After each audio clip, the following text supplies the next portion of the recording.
I never liked the idea of working the night shift.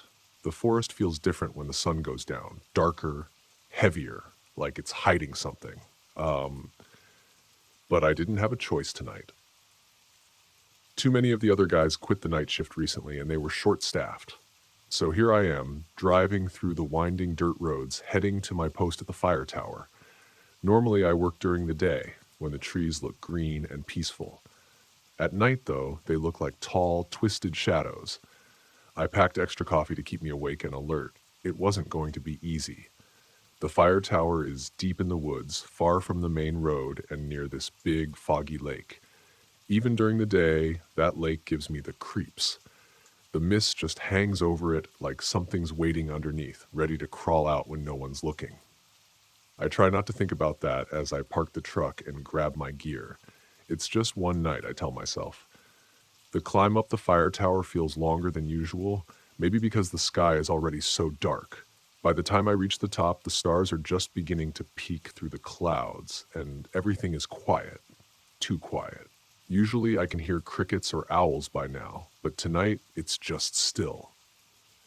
I drop my bag inside the small room at the top of the tower and take a deep breath. This is my space for the next 8 hours. A tiny room with windows on all sides overlooking a sea of trees. I've always loved this view during the day. You can see for miles, but at night it's like looking into an endless black ocean with no shore in sight. I do my routine check first, scanning the area with my binoculars. It's my job to keep an eye out for any signs of fire or danger. Usually, I don't see much at night, just the faint outline of trees and maybe the distant shimmer of the lake. But tonight, something feels different. I can't shake this uneasy feeling. Just as I'm about to sit down with my coffee, I catch a glimpse of something on the ridge. At first, I think I'm seeing things, but when I focus the binoculars, I know it's real. There, on the far edge of the ridge, is a figure. A small one, like a kid. They're wearing what looks like a ghost costume. You know, the kind with the white sheet and the dark holes for eyes. But it's June. Who wears a costume in June? A chill runs down my spine. I blink, thinking maybe it's just my eyes playing tricks, but the figure is still there. Standing, perfectly still, staring, or at least it feels like it's staring right at me. I grab the radio. Dan, you there? I ask, my voice shaking a little. Dan is the only other person out here tonight at a nearby station. He answers, laughing. What's up? You sound spooked. I see something weird on the ridge, like a kid in a costume. Dan chuckles. You're seeing ghosts, man. I'll check it out. I keep my eyes glued to the ridge as Dan's flashlight flickers in the distance, getting closer to where I saw the figure. I wait, my heart pounding. I sit in my chair, gripping the radio tightly, my eyes never leaving the ridge. The flashlight beam from Dan's lantern bounces as he walks closer to the spot where I saw the kid. My heart races, my stomach twists. This doesn't feel right. It's too quiet out here. No wind, no crickets, not even the usual rustling of the trees. Just this thick, unsettling silence hanging over everything. I keep replaying what I saw in my head. It wasn't just the figure that was strange. It was how still it was. Too still. And the way the ghostly sheet hung over the small body gave it a creepy, unnatural look. I watch as Dan's flashlight gets closer and closer and closer to the ridge. Any second now, he'll reach it. And then we'll figure out what's going on. Maybe it's just some prank, some kid sneaking out for a scare. Yeah, that has to be it. Kids do dumb stuff all the time. Dan, getting close, I ask, my voice breaking the heavy silence. I try to sound calm, but I can't hide the nerves creeping in. Almost there, he answers through the radio. His voice sounds normal, like this is no big deal. Maybe I'm overreacting. Maybe it really is nothing. Then suddenly, Dan's flashlight flickers. It sputters once, twice, and then it dies completely. The light goes out and Dan disappears into the darkness. I lean forward, pressing the radio to my mouth. Dan? Dan, you there? My voice comes out shakier than I wanted it to. No answer. Dan! I shout into the radio, the tension building in my chest. I scan the ridge, but now it's just black. No light, no movement, nothing. My hand tightens around the binoculars as I sweep them over the spot where I last saw him. The eerie stillness is suffocating. The wind should be blowing by now. The trees should be swaying, but everything feels frozen in place. Then, just when I think it can't get any worse, the forest itself seems to react. The quiet becomes louder, if that even makes sense. The absence of sound presses against my ears. It's like the whole forest is holding its breath, waiting. I try the radio again. Dan, come on, man, quit messing around. Still nothing. A sick feeling starts crawling up my spine. Something is wrong. Really wrong. I reach for my flashlight and shine it out over the trees, sweeping it back and forth across the ridge. But as soon as the beam hits the spot where the kid had been standing, I stop. Dead. There's nothing there. The figure, the kid, the ghost. Whatever it was, it's gone. My breath catches in my throat. I should feel relieved that it's not there anymore, but instead, it feels worse. My mind races. Did the kid run off? Was this all some weird prank, or was it something else? I start pacing inside the small room, trying to think, trying to figure out what to do. Every second that Dan doesn't respond feels like a weight pressing down on me. What if something happened to him? What if... Suddenly, a new thought hits me, sending a wave of cold fear through my body. What if that figure I saw wasn't a kid at all? What if it was something else entirely? I grab the radio one last time, my voice shaking. Dan, please answer. This isn't funny anymore. But all I hear is the static of dead air. I stand frozen in the tower, staring out into the pitch-black forest. The radio is still in my hand, but I've stopped trying to call Dan. There's only silence on the other end, like the whole world has gone quiet just to mess with me. My heart pounds so hard I can feel it in my throat. I shine my flashlight down toward the forest below, hoping, praying to catch some sign of Dan. Anything. His flashlight flickering back on, his voice calling out to me. But nothing. The beam of light just cuts through the thick darkness, barely making a dent in the inky black. Then, out of the corner of my eye, I see movement. At first, I think I'm imagining it. I sweep the flashlight back and forth across the base of the tower, searching for what I saw. That's when I spot it. Something, or someone, is moving through the trees. It's slow at first, a shadow gliding between the trunks. I narrow my eyes and aim the light directly at it. My hands start to tremble. A figure steps into view, and my stomach drops. It's not Dan. It's not even close to Dan. It's a woman. At least, I think it's a woman. Her body is all wrong, tall and thin, so thin that her skin looks like it's stretched over her bones, and she's soaking wet. Her eyes glow yellow, and her clothes cling to her in a way that makes my skin crawl. Her skin looks decayed, like she's been dead for days. But it's her eyes that make my blood run cold. They're wide, too wide, and pure yellow. No pupils, just this blank, terrifying stare. Her mouth hangs open in an unnatural way, like she's about to scream, but no sound comes out. For a second, I can't move. I'm locked in place, staring down at her, trying to make sense of what I'm seeing. This can't be real. It just can't. But then, she starts moving. Fast. Too fast.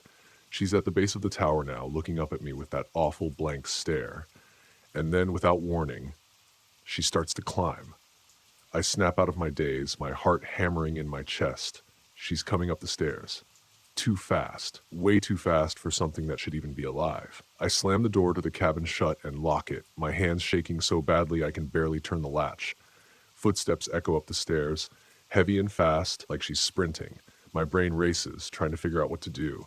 There's no way out. I'm trapped up here. I grab a knife from the kitchen drawer, gripping it so tightly my knuckles turn white. I back away from the door, my eyes can hear her getting closer, closer, until her footsteps stop, right outside the door. I hold my breath, praying she'll go away. But then, the door handle rattles. She's trying to get in. Suddenly, I hear a loud thud, like something slamming against the door. Then another. The door shakes in its frame, and I know it won't hold much longer. My heart races, my whole body trembling as I back into the corner of the cabin, clutching the knife like it's my only lifeline. Then I hear it, a faint, wet dripping sound. Behind me. I turn slowly, my flashlight beam shaking as it moves across the room. The supply cabinet. The door is wide open, and standing in front of it, grinning through the same dark-eyed sheet I saw earlier, is the child. I can't breathe. My heart feels like it's going to explode out of my chest as I stare at the child standing by the open supply cabinet. The same small figure I saw on the ridge, still draped in that ghostly white sheet with the dark holes for eyes. Except now, it's standing inside my tower. My hands shake as I grip the knife tighter, trying to make sense of what I'm seeing. This can't be happening. How did they get inside? How did they climb the tower so fast? The woman, she's still outside, isn't she? The child tilts its head like it's amused by my fear, and then it starts to laugh. The sound isn't right. It's high-pitched and hollow, echoing off the walls of the tiny room, making the hairs on the back of my neck stand up. I take a step back, my legs shaking so badly I nearly fall over. Before I can think, I lunge forward and grab the sheet, yanking it off in one quick motion. The breath catches in my throat. Standing beneath the sheet is Dan's son, grinning up at me with wide eyes and holding a small walkie-talkie in his hand. What is this? I stammer, trying to make sense of it all. Dan's kid. This was all a joke? The boy's grin only widens. Gotcha, he says, his voice full of laughter. Dad said you'd be scared. For a split second, relief floods through me. My knees feel weak and I almost laugh myself. Of course, it was just a prank, a stupid, elaborate prank set up by Dan and his kid to mess with me. I should have known. But then, something in my gut twists. The woman at the base of the tower. She wasn't part of this. I glance toward the door, my mind racing. Dan, I say into the radio, my voice shaky. You're telling me this whole thing was just a prank? The kid in the sheet? The whole setup? Dan's voice crackles back through the radio, still laughing. Yep, my son and I thought we'd give you a good scare. We even rigged the flashlight to die at just the right time. Pretty good, huh? I feel a surge of anger rise in my chest. Pretty good. You nearly gave me a heart attack. But I hesitate. My mouth goes dry. What about the woman? The line goes silent for a moment. What woman? Dan finally replies, his voice serious now. What are you talking about? I swallow hard. The woman, the one at the bottom of the tower, with yellow eyes, pale, climbing the stairs. That wasn't part of the joke? There's a pause, a long, terrible pause. When Dan speaks again, his voice is low and frightened. That wasn't us. A cold wave of terror washes over me. My pulse pounds in my ears as I turn back to the window. And that's when I see her. She's back, standing at the base of the tower, looking up at me with those wide, vacant eyes, and that same twisted, unnatural grin. Her dark hair clings to her face as blood drips from her clothes, pooling on the steps below. But this time, she doesn't start climbing. She just stands there, staring, waiting. My breath comes in ragged gasps, and I can't tear my eyes away from her. My hand grips the knife so tight it hurts. But I know it won't help. I hear Dan shouting through the radio, but I don't answer. I can't. I'm frozen. And then the woman takes one slow, deliberate step toward the tower. And I know, deep down, I won't survive the night.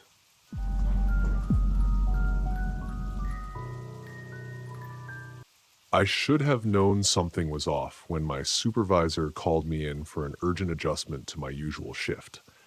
A bunch of people had recently bailed on the night schedule without much of an explanation, so it landed in my lap.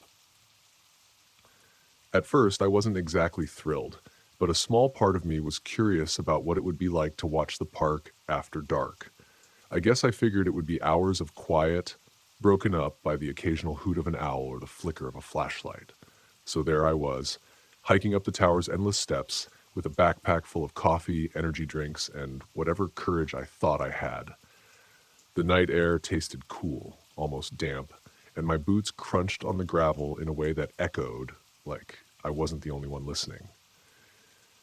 By the time I made it to the top, my legs felt like jelly, but I forced myself to shrug it off. The tower's narrow wooden platform led me into a cramped room with 3 walls of glass and a 4th wall hosting a door. There was a rickety bed, a tiny kitchen corner with a mini fridge and a microwave, plus a desk where the radio station sat, blinking. I gave the radio a test. Static popped and hissed, but Donnie's voice eventually came through, saying something about how I'd better make friends with my flashlight because the moon was barely out. That bit of chatter steadied my nerves a little. At least I wasn't alone in the world. I stepped onto the balcony to get a proper look at my surroundings. Trees stretched in nearly every direction, their tops swaying faintly in the breeze. Off to my right was the lagoon, which looked more like a giant puddle choked with algae, lily pads, and random debris.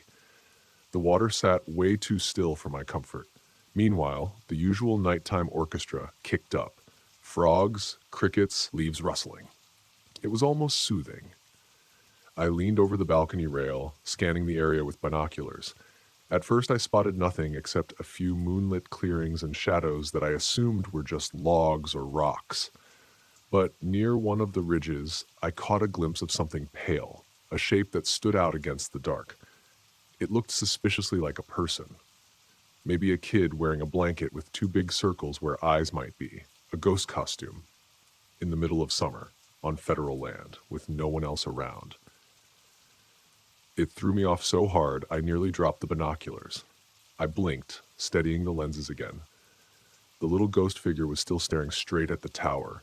Part of me wanted to believe it was just some leftover prank, but my gut churned in protest. I pulled out my handheld radio and called Donnie. "Hey man, you in earshot? I don't even know how to say this. There's a kid dressed like a ghost on the ridge right below the big dip in the tree line." Donnie sounded as confused as I was. "A ghost? You serious?" "As a heart attack," I muttered. "Could be some lost camper kid or maybe a runaway. Want to check it out before it becomes our problem?" He sighed but agreed. "Fine, I'll head that way. Keep your eyes on them and let me know if they move." I caught a flicker of Donnie's flashlight weaving through the dark beneath me. He wasn't fast, but at least he was going in the right direction. I stayed on the balcony, sweeping the binoculars around, glancing back at the ridge every few seconds. The figure didn't move at all, like it was a statue with a bedsheet draped over it.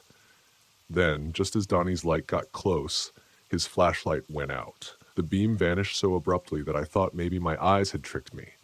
My radio let out a burst of static, and Donnie's voice cut off mid-sentence. In that exact same instant, the forest dropped every sound it had. Not one chirp, not one rustle. The hush felt alive, like I'd stepped into some bubble of silence. My pulse hammered in my ears, and I stumbled back into the tower, practically yanking the door off its hinges to close it. I tried calling Donnie again. Nothing but static. My flashlight spotlighted the corners of the tower's room, and everything looked normal, but my nerves were lit up. I decided to go back outside, maybe yell into the darkness a few times. That was when I noticed a shape below, next to the first flight of steps. It looked like a woman, but impossibly tall and unnaturally thin, with a soaked dress clinging to her body. Her hair dangled in wet clumps, and she seemed bent at odd angles, like someone had tried putting a puzzle together the wrong way. She wasn't just dripping, she looked swollen with water, her skin a sickly bluish color that glistened in the moonlight. She lifted her face, eyes cloudy like murky pond water. Her mouth stretched open, far too wide. A sound emerged, a high-pitched gurgling, way too loud to be human. My stomach flipped. Every cell in my body demanded I get the hell away from that door. I jumped back inside, locking the knob as fast as I could, though a flimsy piece of metal didn't feel like it could stop anything. The radio squawked uselessly from the desk, providing zero comfort. I stayed there, pressed against the wall, trying to catch my breath, shining my flashlight at the door, in case the woman decided to break it down. I could still sense her presence outside, but I had no idea if she'd left or if she was crawling her way up to the balcony. Then, the closet door creaked open. I nearly dropped my flashlight. Instinct forced me to raise the knife I'd grabbed earlier, my heart hammering like an engine in my chest. And out stepped a little ghost, the same ragged sheet I'd seen on the ridge. That was enough to make me want to scream, but then the figure lifted it off, revealing Marvin, Donnie's son, sporting a grin so wide you'd think he'd scored the prank of the century. I felt heat flush my face. "Marvin, what the hell?" Before the kid could answer, another voice crackled over the radio. "There he is. How'd he do, Marv? He freak out?" Recognizing Donnie's voice, I stomped across the room and grabbed the radio. "You set me up?" I yelled, so furious my voice went ragged. "Hiding your kid in my tower, dressing him like some cheap little ghost?" Donnie and his other son, Joey, started howling with laughter. Apparently, they'd been planning this for days, sneaking Marvin in here before my shift, making a show of him standing on the ridge, cutting the power to Donnie's flashlight at the perfect moment. I'm sure they expected me to lose it. Mission accomplished. "Relax," Donnie cackled. "It was just some harmless fun, man. Thought we'd welcome you to the graveyard shift in style. How's your blood pressure?" I felt relief and anger crash together like thunderclouds in my gut. But then, what about that thing outside? I choked out. Silence. Then Donnie let out a short laugh, one that sounded less certain. "Wait, slow down. You think I hired an extra for your personal horror movie?" He chuckled. "We only planned the ghost kid. That's it. No ladies in sight." His words hit me like a punch to the ribs. Even if they'd orchestrated a bunch of details to fool me, that shrieking creature I'd seen was way beyond a backyard prank. I couldn't shake the memory of that stretched skin. I had the insane urge to fling open the tower door just to see if she was still out there, but the possibility kept me rooted in place. Marvin must have seen the alarm still etched on my face because his grin faltered. Dad," he said softly into his own walkie. "What if someone else is out here?" The question hung in the air, heavy as lead. After a moment, Donnie tried to keep it light. "Look, maybe you saw a deer, or your eyes played tricks on you. It's late, and you're wound up. We'll swing by once we finish up. Sound good?" I clicked off the radio without answering. My anger was draining, replaced by an old, deep fear that stuck to my thoughts like tar. Part of me wanted to chase Marvin out with a scolding, but a stronger part, maybe the protective side, wouldn't risk letting him leave alone until this thing was explained or gone. I had zero trust in that black stretch of forest. I paced the tower, double-checking windows and fiddling with the lock on the door. It felt so thin, like a stiff wind could knock it down. Meanwhile, the night outside remained too quiet for comfort. Marvin looked just as jumpy as me now, hugging his arms close to his body, like the joke wasn't so funny anymore. Time crawled. Every so often, I'd catch a glimpse of movement outside, a branch shifting or a swirl of mist over the lagoon, but I never saw that gaunt figure again. It was almost worse, not knowing if it was still lurking beneath the tower. At one point, a faint screech echoed from somewhere in the woods, and I nearly tripped over my own feet, spinning around to face the door. Marvin squeaked, then tried to laugh it off, but his eyes were wide. By the time the first streaks of dawn arrived, I felt shredded. My chest was tight, my muscles stiff from clenching. Donnie came through on the walkie once more to say something about making the rounds, but I barely registered it. All I could think was that if I had to do another shift here, locked in this fishbowl, I'd lose my mind.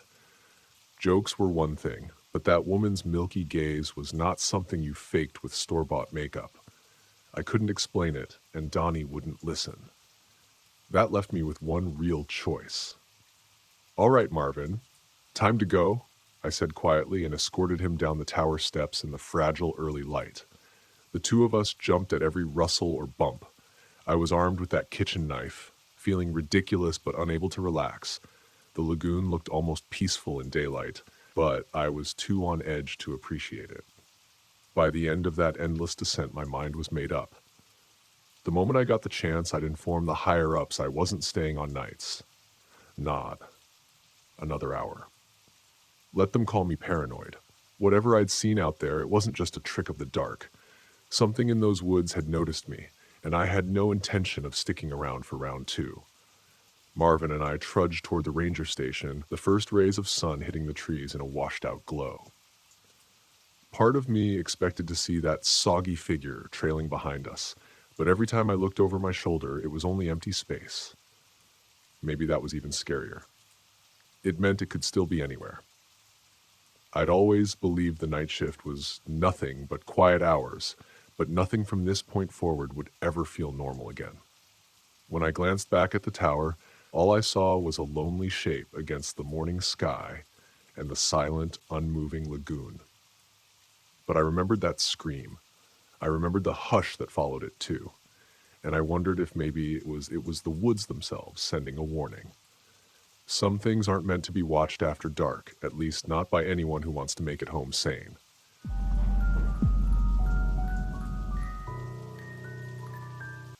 I had done this 100 times before. Searching for missing campers was part of my job as a park ranger, and honestly, it usually ended with someone just lost or confused. But this time felt different from the start. My name is Ethan Harper, and I've been a ranger at Eagle's Shadow National Park for over 10 years. The place is vast, miles of dense forest, winding rivers, and jagged cliffs.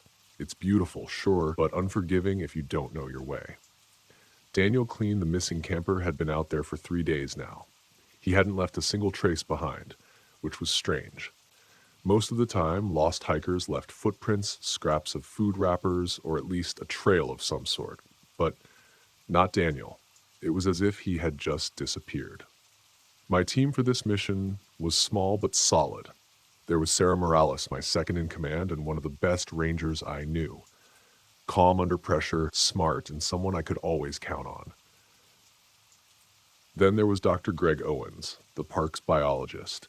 He wasn't much of a hiker, but he knew the wilderness like the back of his hand. Jake Donnelly and Mia Caldwell rounded out the team, 2 younger rangers, both eager but pretty green. I wasn't thrilled about taking rookies this deep into the forest, but I didn't have a choice. We set out in the late afternoon, the sun casting long shadows through the towering pines. As we hiked deeper into the Whispering Pines section of the park, I couldn't shake the feeling that something was off. It wasn't just the thick, almost suffocating silence that blanketed the area. It was more than that. An unspoken tension hung in the air, like the forest itself was watching us. "Ethan, look at this," Sarah called out, breaking the silence. I turned to see her crouching over some animal tracks, but there was something wrong with them. They led a few feet into the underbrush, and then nothing. The prints just stopped, as if whatever made them had been lifted straight into the air. "That's not possible," Greg muttered, scratching his head. He bent down to examine the tracks more closely, but even he didn't have an answer. No predator out here could do that. "It doesn't make sense." We pressed on, though the unease was starting to settle in my gut. The deeper we ventured into the forest, the quieter it became. No birds, no rustling leaves, not even the wind. Just silence. And that silence felt wrong. The first real scare came when Jake froze in his tracks. "Did you hear that?" he whispered, his voice barely audible. "Hear what?" I asked, scanning the trees around us. Everything looked normal, but I couldn't shake the feeling that we weren't alone. "A cry. It sounded like someone calling for help," Jake said, his face pale. "But it didn't sound right." "Probably just the wind," I said, as was trying to keep things calm. But inside, I knew something wasn't right. The wind hadn't made a sound all day. We finally reached Daniel's campsite just before the sun dipped below the horizon. His tent was still there, untouched. His supplies were all in order. It didn't make any sense. If Daniel had left, he hadn't taken anything with him. His backpack, his food, even his water bottle. Everything was still in place. "Why would he leave without his gear?" Mia asked, her voice trembling slightly. I didn't have an answer for her. None of this added up. People don't just vanish without a trace. "We'll set up camp here for the night," I said, though I didn't like the idea of staying in this place any more than they did. "We'll keep searching in the morning." As we began to settle in, the light faded, and the forest seemed to change around us. The shadows grew longer, darker, as if they were creeping closer to our camp. Sarah sat by the fire, staring out into the trees. Suddenly, she stood up, her eyes wide. "I saw something," she said, her voice shaky. "Out there, a figure. It was watching us." I grabbed my flashlight and swept it across the tree line. Nothing, just endless trees stretching into the darkness. "Maybe it's Daniel," Jake suggested, though he didn't sound too sure.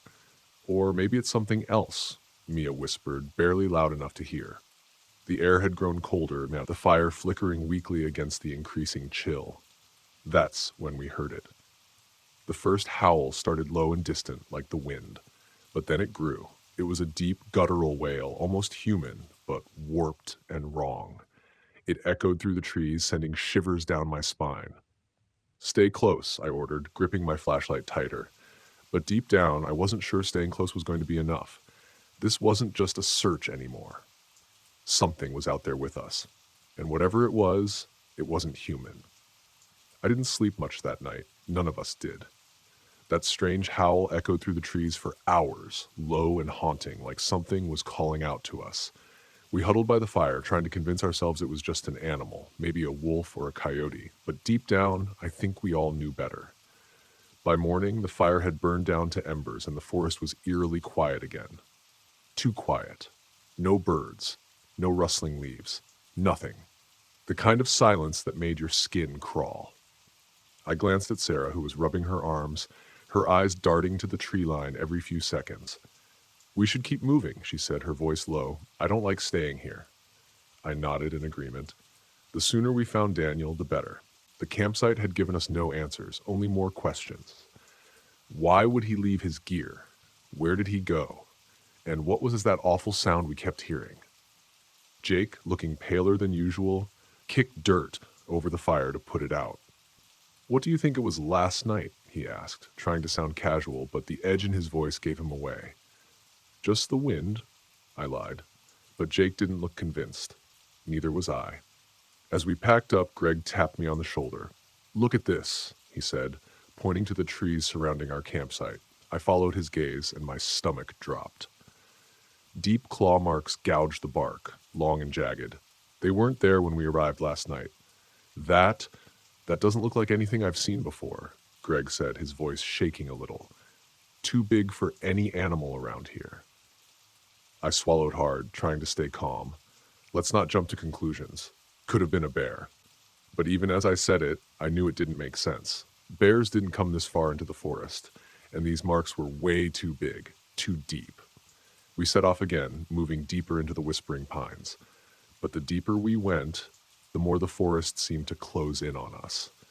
The trees here were taller, their thick branches creating a canopy that blocked out most of the sunlight. Everything was dim, shadowy, like the woods were swallowing us whole. Hours passed, but we hadn't found a single clue about Daniel's whereabouts.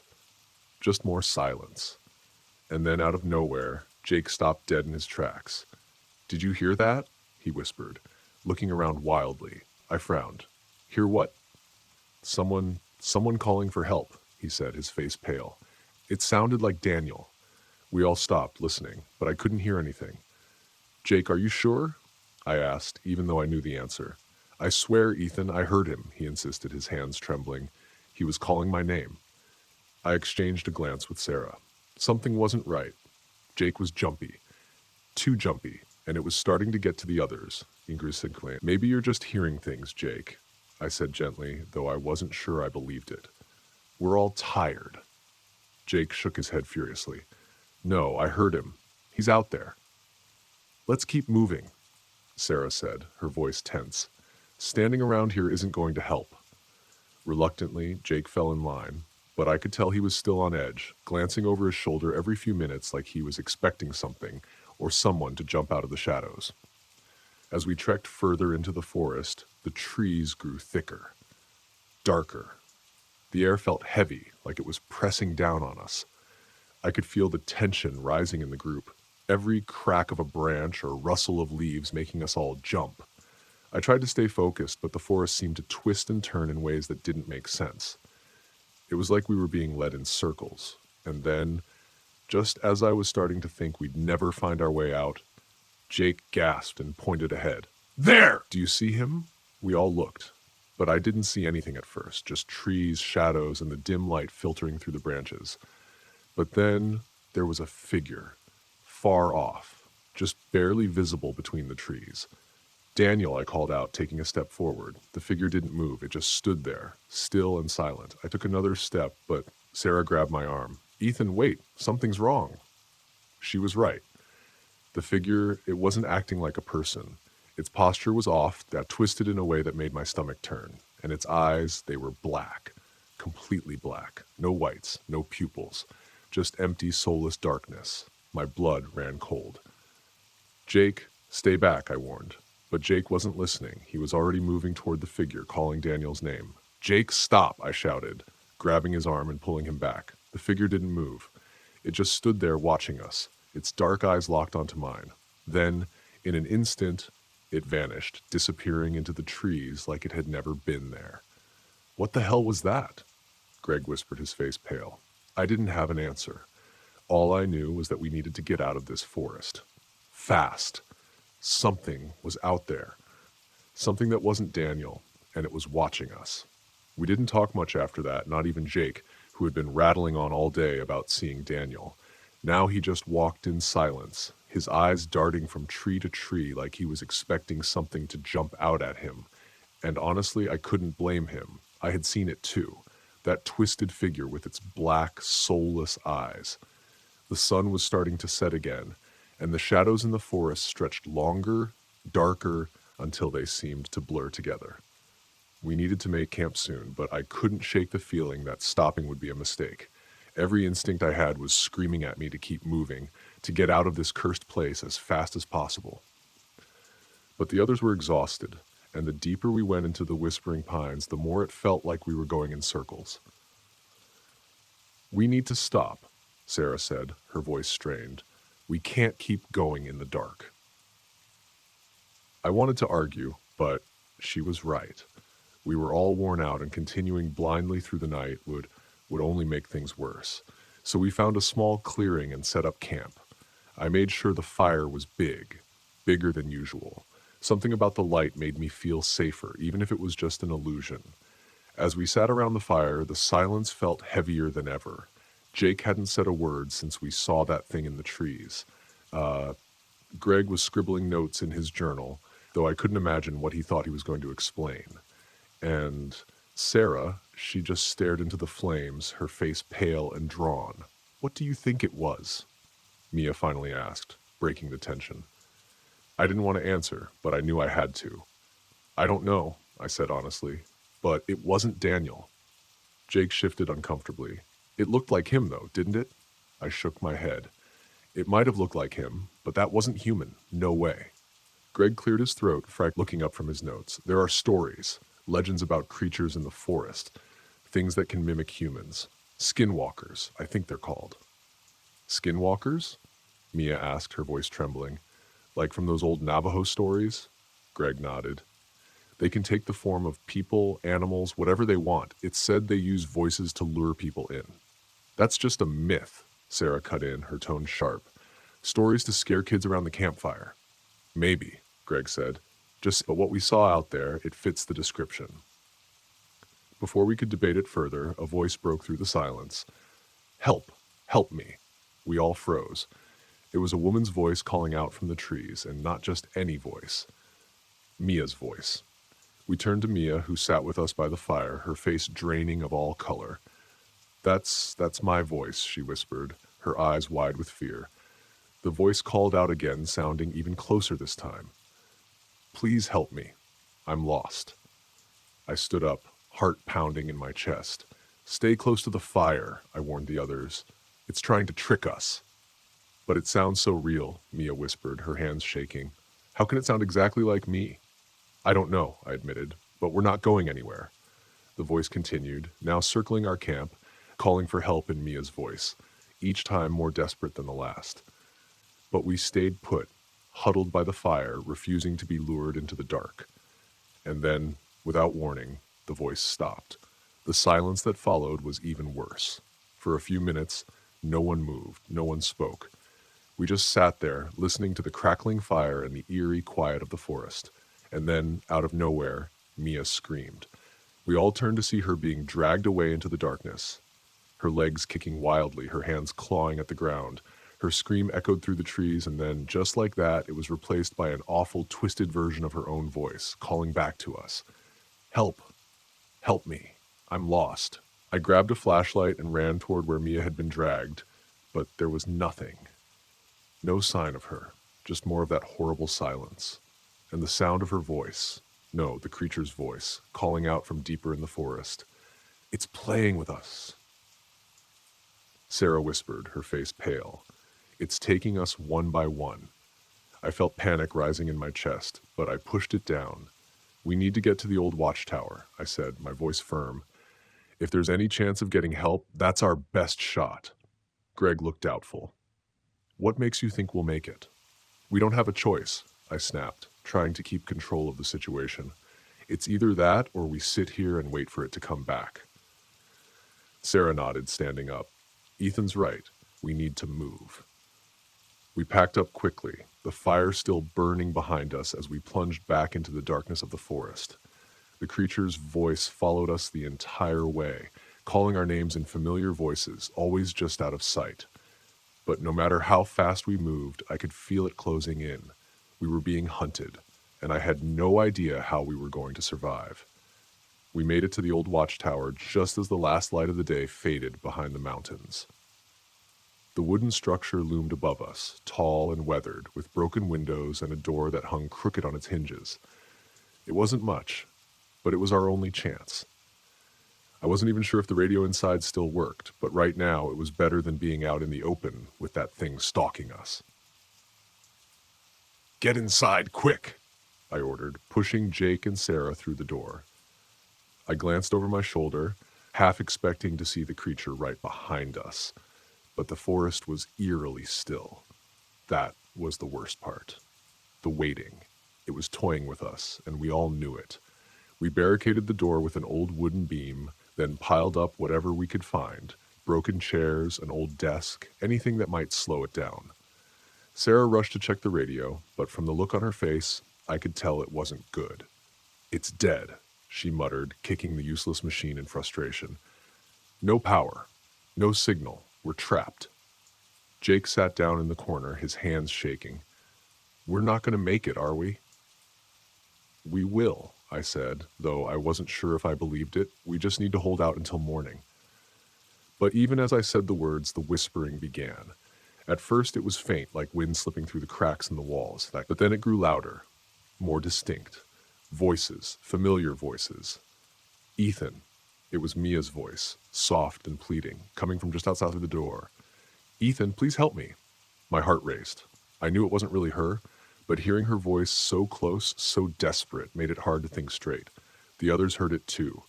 Jake's eyes were wide with fear, and even Sarah looked shaken. "It's not real," Sarah said firmly, as if trying to convince herself. "It's just the creature trying to trick us." But the voices didn't stop. Now Greg was calling out, his voice sounding broken and pained. "Ethan, help me. It's too dark." I gripped the flashlight tighter, my knuckles white. The whispers circled the tower, growing louder, more insistent. And then something began scratching at the door. Slow, deliberate scrapes, like claws dragging along the wood. "It's here," Jake whispered, his face pale. He was shaking uncontrollably now, curled up in the corner, rocking back and forth. "It's here." "Stay calm," I told him, though my own heart was pounding so hard I could barely hear myself think. "It can't get in, not with the door barricaded." But the scratching grew louder. It sounded like nails raking across the wood. And then the voices began again, this time in Sarah's voice. "Ethan, let me in." I shot a glance at Sarah, who was standing by the window, her eyes wide with terror. That's my voice," she whispered, backing away from the wall. The creature was taunting us, using our own voices against us, and the fear in the room was rising by the second. Jake was nearly hysterical, and even Sarah, who had always been the strongest, was starting to crumble. "We can't stay here," I said finally, my voice tight with panic. "It's only a matter of time before it gets in." "How?" Sarah demanded, her voice trembling. "We can't outrun it. We can't fight it." I didn't have an answer, but I knew we had to do something. Sitting here, waiting for the creature to break through, was suicide. Then an idea hit me. It was desperate, but it might just work. "Distract it," I said suddenly, looking at Sarah. "I'll distract it, draw it away from the door while you and Jake make a run for it." "No way," Sarah protested. "You're not going out there alone." "I have to," I said firmly. "It's the only way. If I can draw it far enough away, you might be able to slip past it and make it to the ranger station. There's another radio there. If it still works, you can call for help." Sarah looked torn, but she nodded. "Okay," she said softly. "But you come back. Promise me." "I'll try," I said, though I knew it was a promise I might not be able to keep. With one last deep breath, I unblocked the door, the scratching growing louder the moment I touched the beam. The voices stopped, replaced by a low, guttural growl from the other side. It was waiting for me. I threw the door open and sprinted into the night. The cold air hit me like a slap, but I didn't stop. I could hear the creature behind me, its footsteps fast and heavy, chasing me through the trees. But I didn't look back. I couldn't. "Come on," I yelled, my voice hoarse. "You want me? Here I am." I heard a snarl, close now. Too close. My legs burned, but I pushed harder, darting between the trees, trying to lead it away from the watchtower. Then from the corner of my eye, I saw it. A figure running alongside me.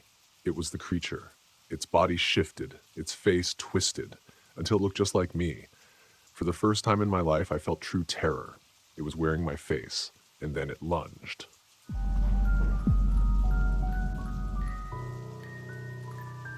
My name's Brian Patel, and this happened to me in the National Forest in Oregon.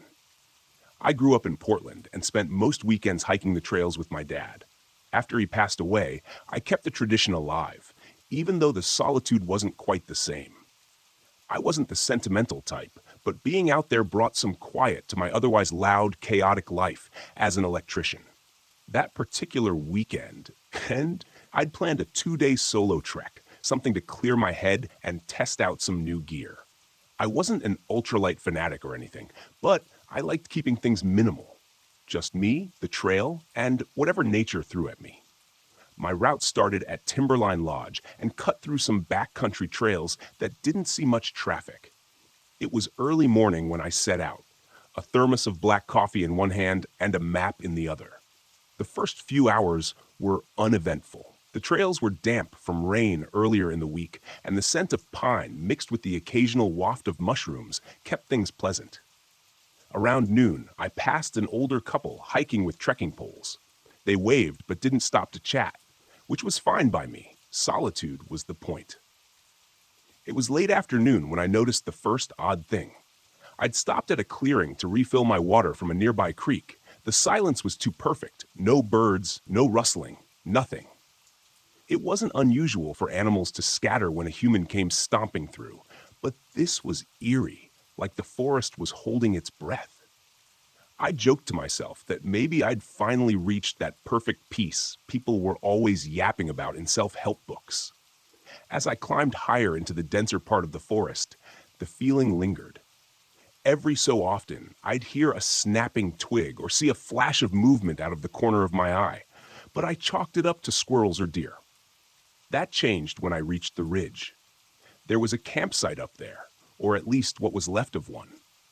A collapsed tent lay flattened against the dirt, its poles bent at odd angles.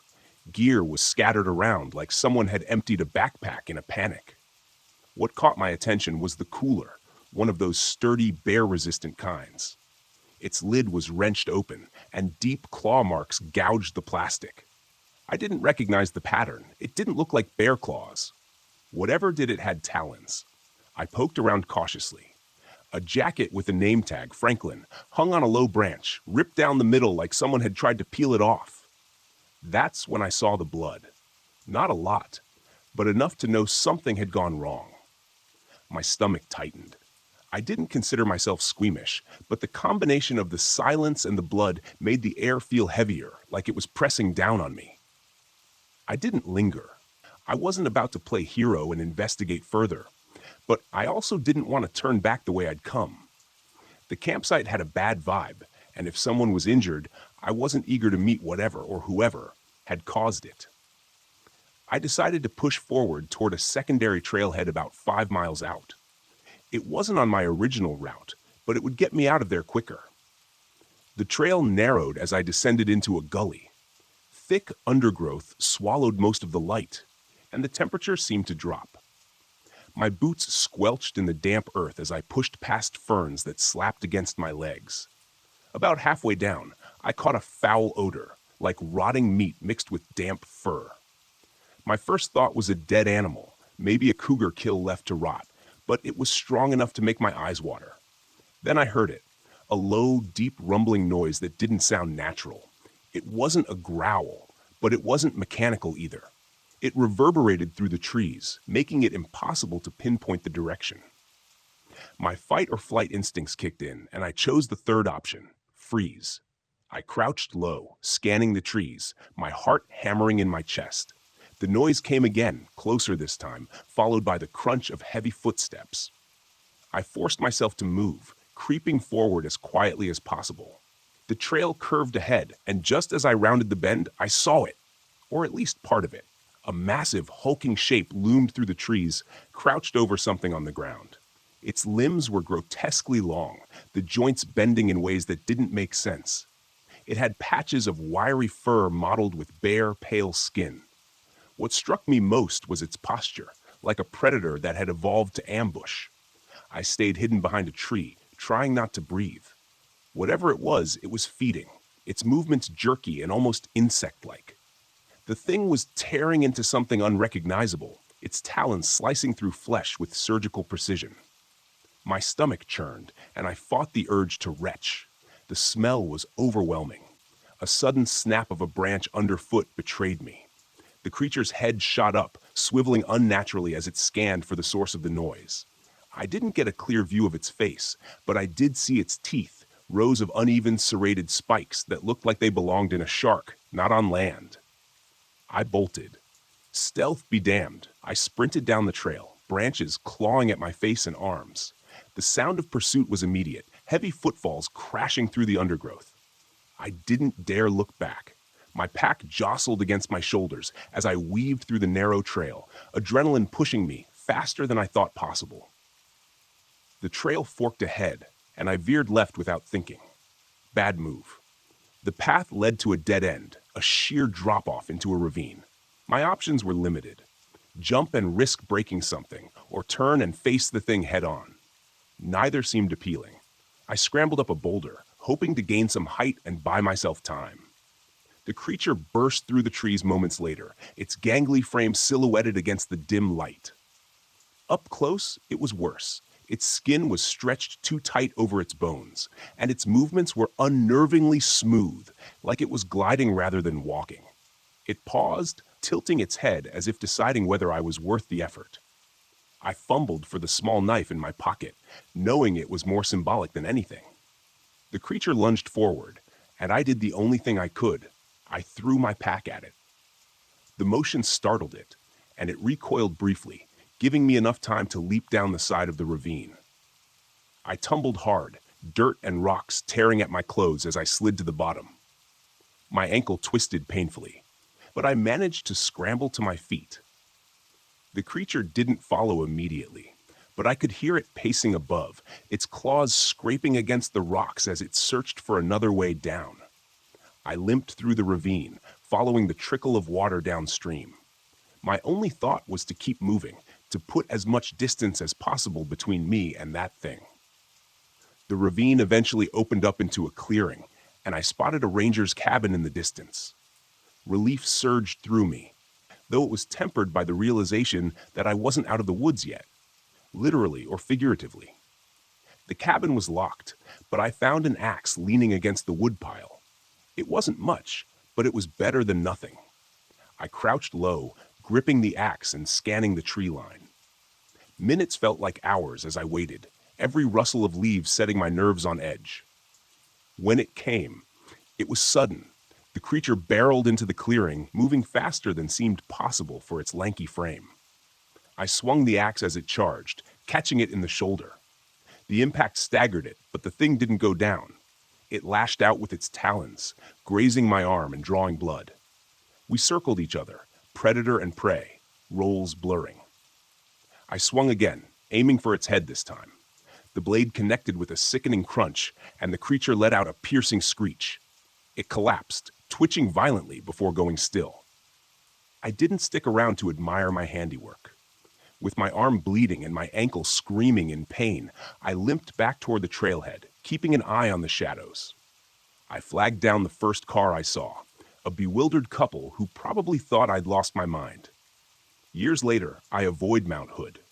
Not because I'm scared, but because I've learned to stick to places where nature follows the rules, or at least pretends to.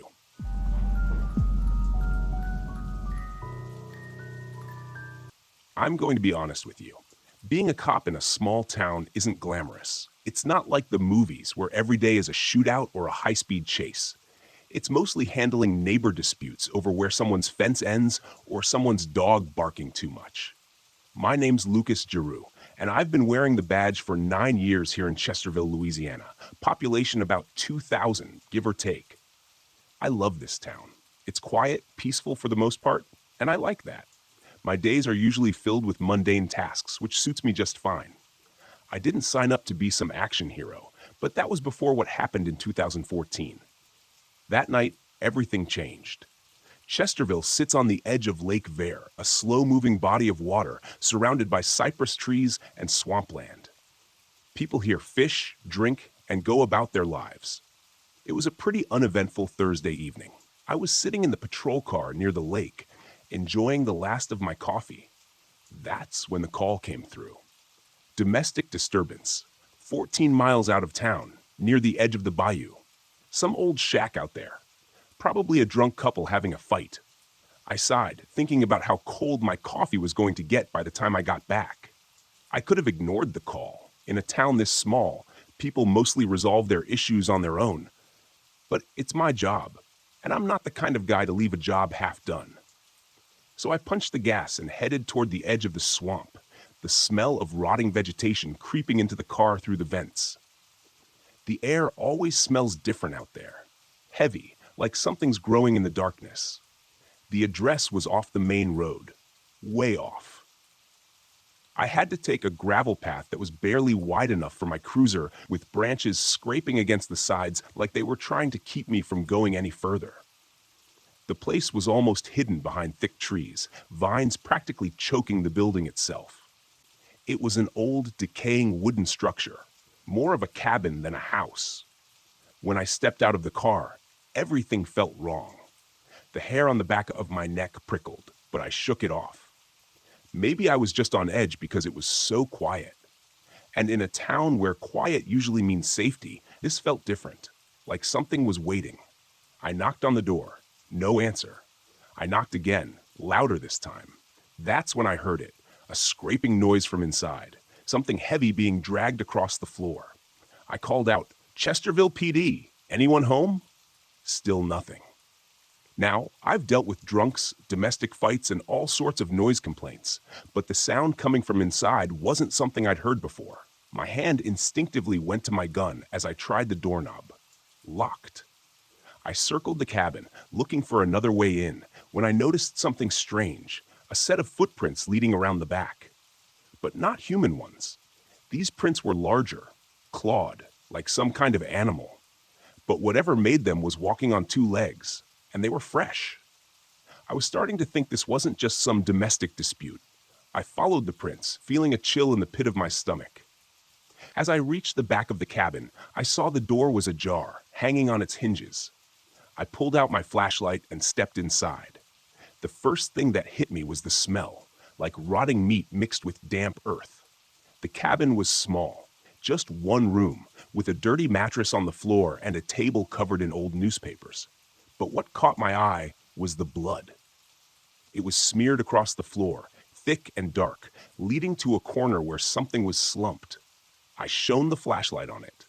It was a man, or what was left of him. His body had been torn apart, like he'd been mauled by something much bigger than any animal I'd ever seen in these parts. His chest was ripped open, ribs exposed, and his face, well, there wasn't much left to recognize. I barely had time to process the scene when I heard that same dragging noise again, but closer this time, coming from behind me. I turned, heart racing, and shone the light toward the sound. Something was moving in the shadows. Something big. At first I thought it was a bear, but bears don't move like that, and they sure as hell don't stand on two legs.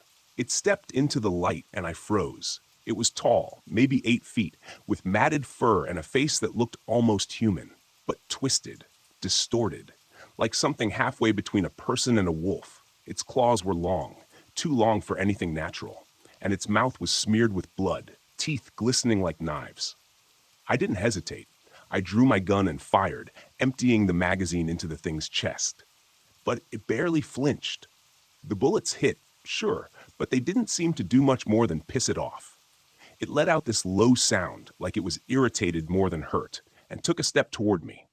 I backed up, reloading as quickly as I could, my hands shaking. I've never been a great shot, but at this range, it didn't seem to matter. Nothing was going to stop this thing. It lunged. I dove out of the way, crashing into a shelf that sent bottles and cans scattering across the floor. My head was spinning, but I managed to scramble to my feet and run for the door. I don't know how, but I made it back to the car, slamming the door shut just as it slammed into the side of the cruiser, rocking it on its wheels. I threw the car into reverse, tires spinning in the mud as I gunned it back down the gravel path. The thing didn't follow me. It just stood there in the rearview mirror, watching.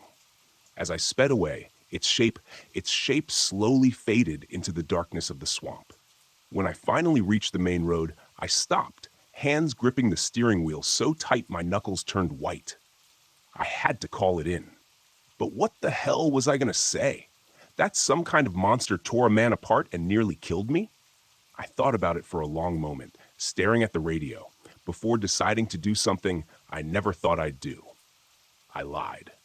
When I called it in, I said I found the man already dead. Looked like some kind of animal attack. Maybe a bear, maybe a wild dog. Hell, maybe both. I didn't mention the thing I saw. I couldn't. No one would believe me. I barely believed it myself. But here's the thing. I wasn't the only one out there that night. I found out later that 2 fishermen had been on the lake, close enough to the cabin to hear the gunshots. They saw something too. Something large, moving through the trees. They didn't get a good look at it, but they said it wasn't a bear. Wasn't anything they'd ever seen before. And they swore it walked on 2 legs. The next morning, I went back out there with the sheriff and a couple of deputies. We found the body, or what was left of it, but there was no sign of the creature. Just those same strange tracks leading off into the swamp. The sheriff wrote it up as an animal attack, but I could see it in his eyes. He knew something didn't add up. I've thought about that night a lot since then, about how close I came to ending up like that poor bastard in the cabin, and about what's still out there, lurking in the swamp. Some nights, when it's real quiet, I wonder if it's still watching. But I've learned not to go looking for answers. Sometimes, in a place like this, it's better to let the mysteries stay buried.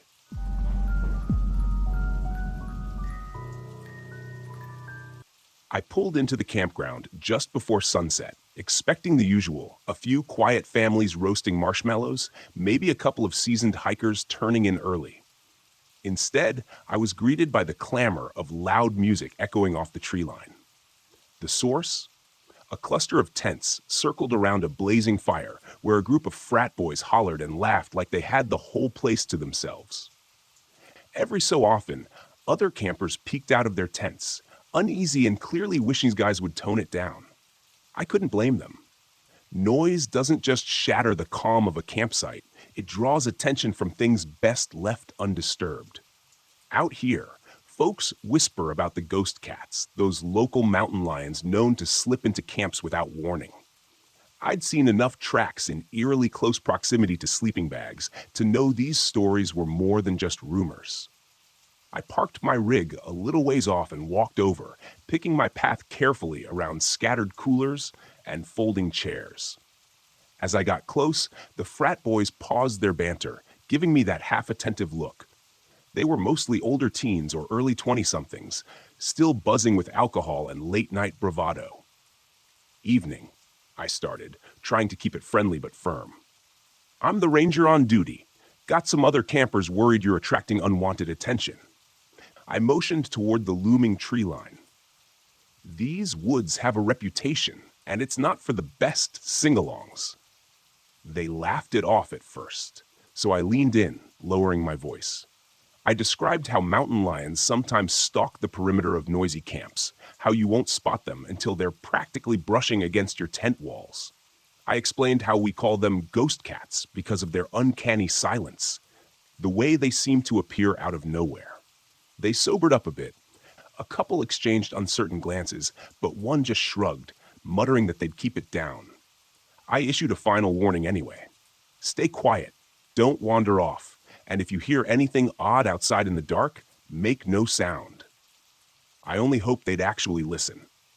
Once I'd done all I could, I headed back to the station. My buddy Jim was there, flipping through some old wildlife photos. He raised an eyebrow when I told him about the frat boys. Let me guess, blasting music, ignoring every rule we've got, right? He said, clearly unimpressed. Bingo, I replied. And they're not taking the mountain lion threat seriously. He let out a quiet laugh that contained zero humor. We both knew this was more than a minor annoyance. If something did happen, we'd be the ones hauling them out, or dealing with an injured cat that got too comfortable around humans. That's when we started talking about a plan. Not to harm anyone, obviously, but to rattle them enough that they'd finally grasp the gravity of a place like this. Jim reminded me about the old lion pelt in our interpretive center. Used it once or twice for educational tours, though it always gave me the creeps. Its glass eyes caught the light in this unnerving way, like it was still alive. We also had night vision goggles stashed away, thanks to a budget splurge before the new fiscal year. Perfect for sneaking around in the dark, unseen by unsuspecting campers. Over the next half hour, we pieced together a strategy: fake prints, hidden growls, and a well-timed appearance of a lion silhouette. It might just be the jolt they needed to pack up, or at the very least, dial down the party volume. Grabbing the pelt from a dusty storage closet, I noticed the faint, musty smell of fur mixed with something almost medicinal. I ran my hand over the stiff mane, shivering at how realistic it still felt. Next, we tested the night vision goggles. Even in the dim station lights, they turned everything into an eerie green that made my pulse spike. By the time we had our gear ready, the sun had slipped below the horizon. The woods outside transformed into a dark maze. I had this sense that the frat boys, oblivious in their tents, were about to discover that being out here isn't just a carefree getaway. If they refused to respect the campground's unspoken rules, well, we'd give them a night they wouldn't forget.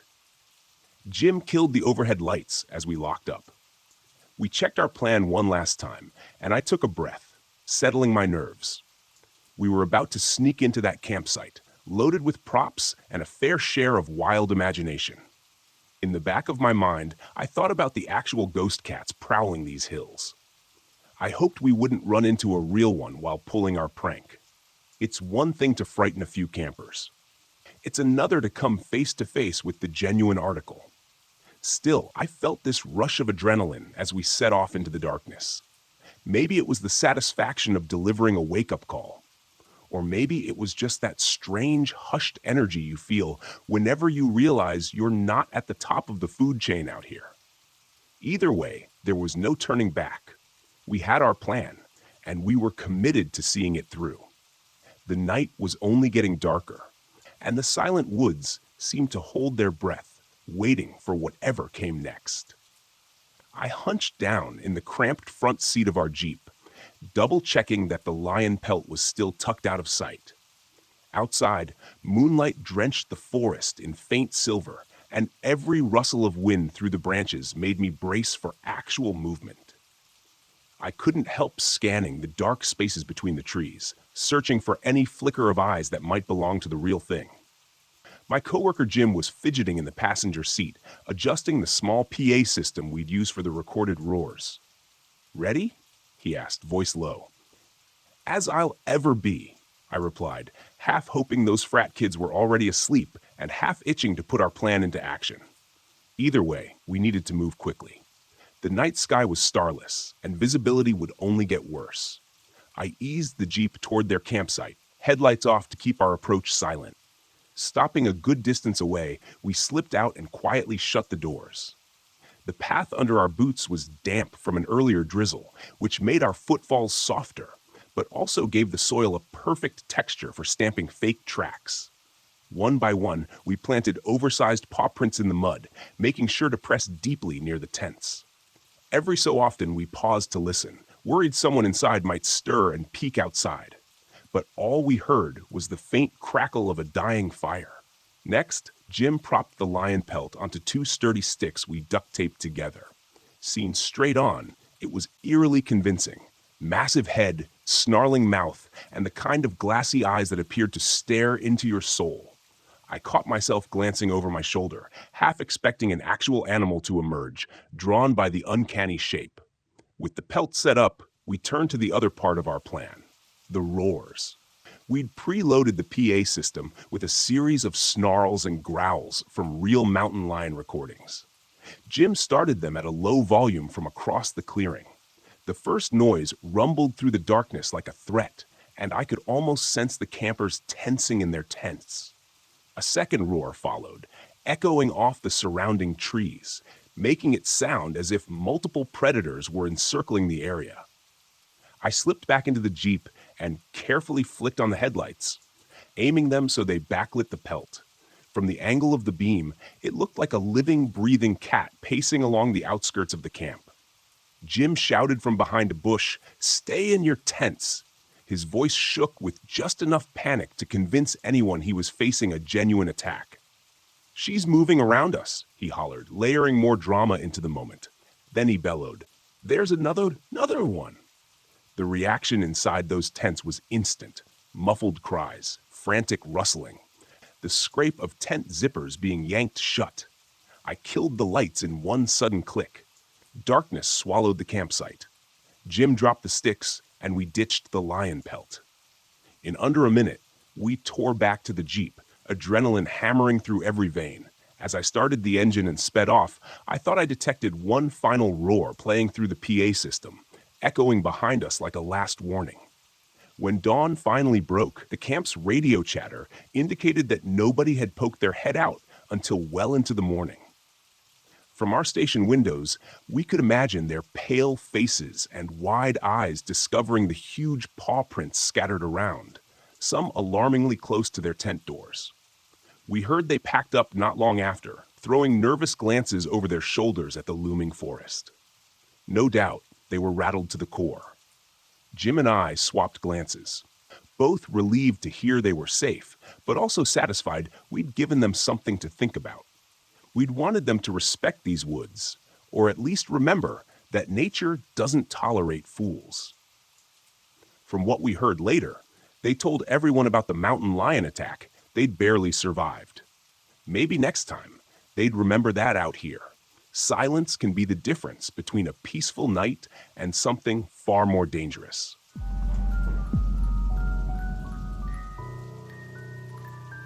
My name is Mara Caldwell, and I'm 28 years old. This happened along Paint Creek Scenic Trail in West Virginia during a trip I'd planned to reconnect with my art, and frankly, myself. It was supposed to be a peaceful escape from the noise of the world, but instead, it became something I still can't fully explain. I had just come off a long relationship that ended in the kind of breakup that leaves you questioning everything. Your choices, your direction, your worth. Art was the only thing that felt steady, so I packed up my RV and hit the road. Paint Creek had come up in my research as a serene, lesser-known spot for nature lovers. I thought it would be the perfect place to spend a few days sketching and painting in solitude. When I arrived, the place was exactly as described, quiet, secluded, and hauntingly beautiful. The creek meandered through dense woods, its surface catching the sunlight like shards of glass. The leaves were just starting to turn, and the air carried a faint chill that hinted at the coming fall.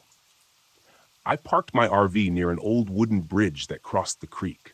The bridge looked like it belonged in a ghost story, its weathered boards sagging slightly, but I couldn't resist its charm. I set up camp and spent the first day wandering the trails and sketching the landscape. The stillness was almost too perfect, but I chalked it up to being unused to this level of isolation. That night, I sat by the creek, working on a watercolor of the bridge as the sun dipped below the horizon. The forest around me grew darker, and the silence became oppressive. There were no birds, no insects, just the sound of the water trickling over rocks. I tried to focus on my painting, but a strange unease crept over me. It was like the air had shifted, growing heavier, colder. And then I heard it, a faint humming.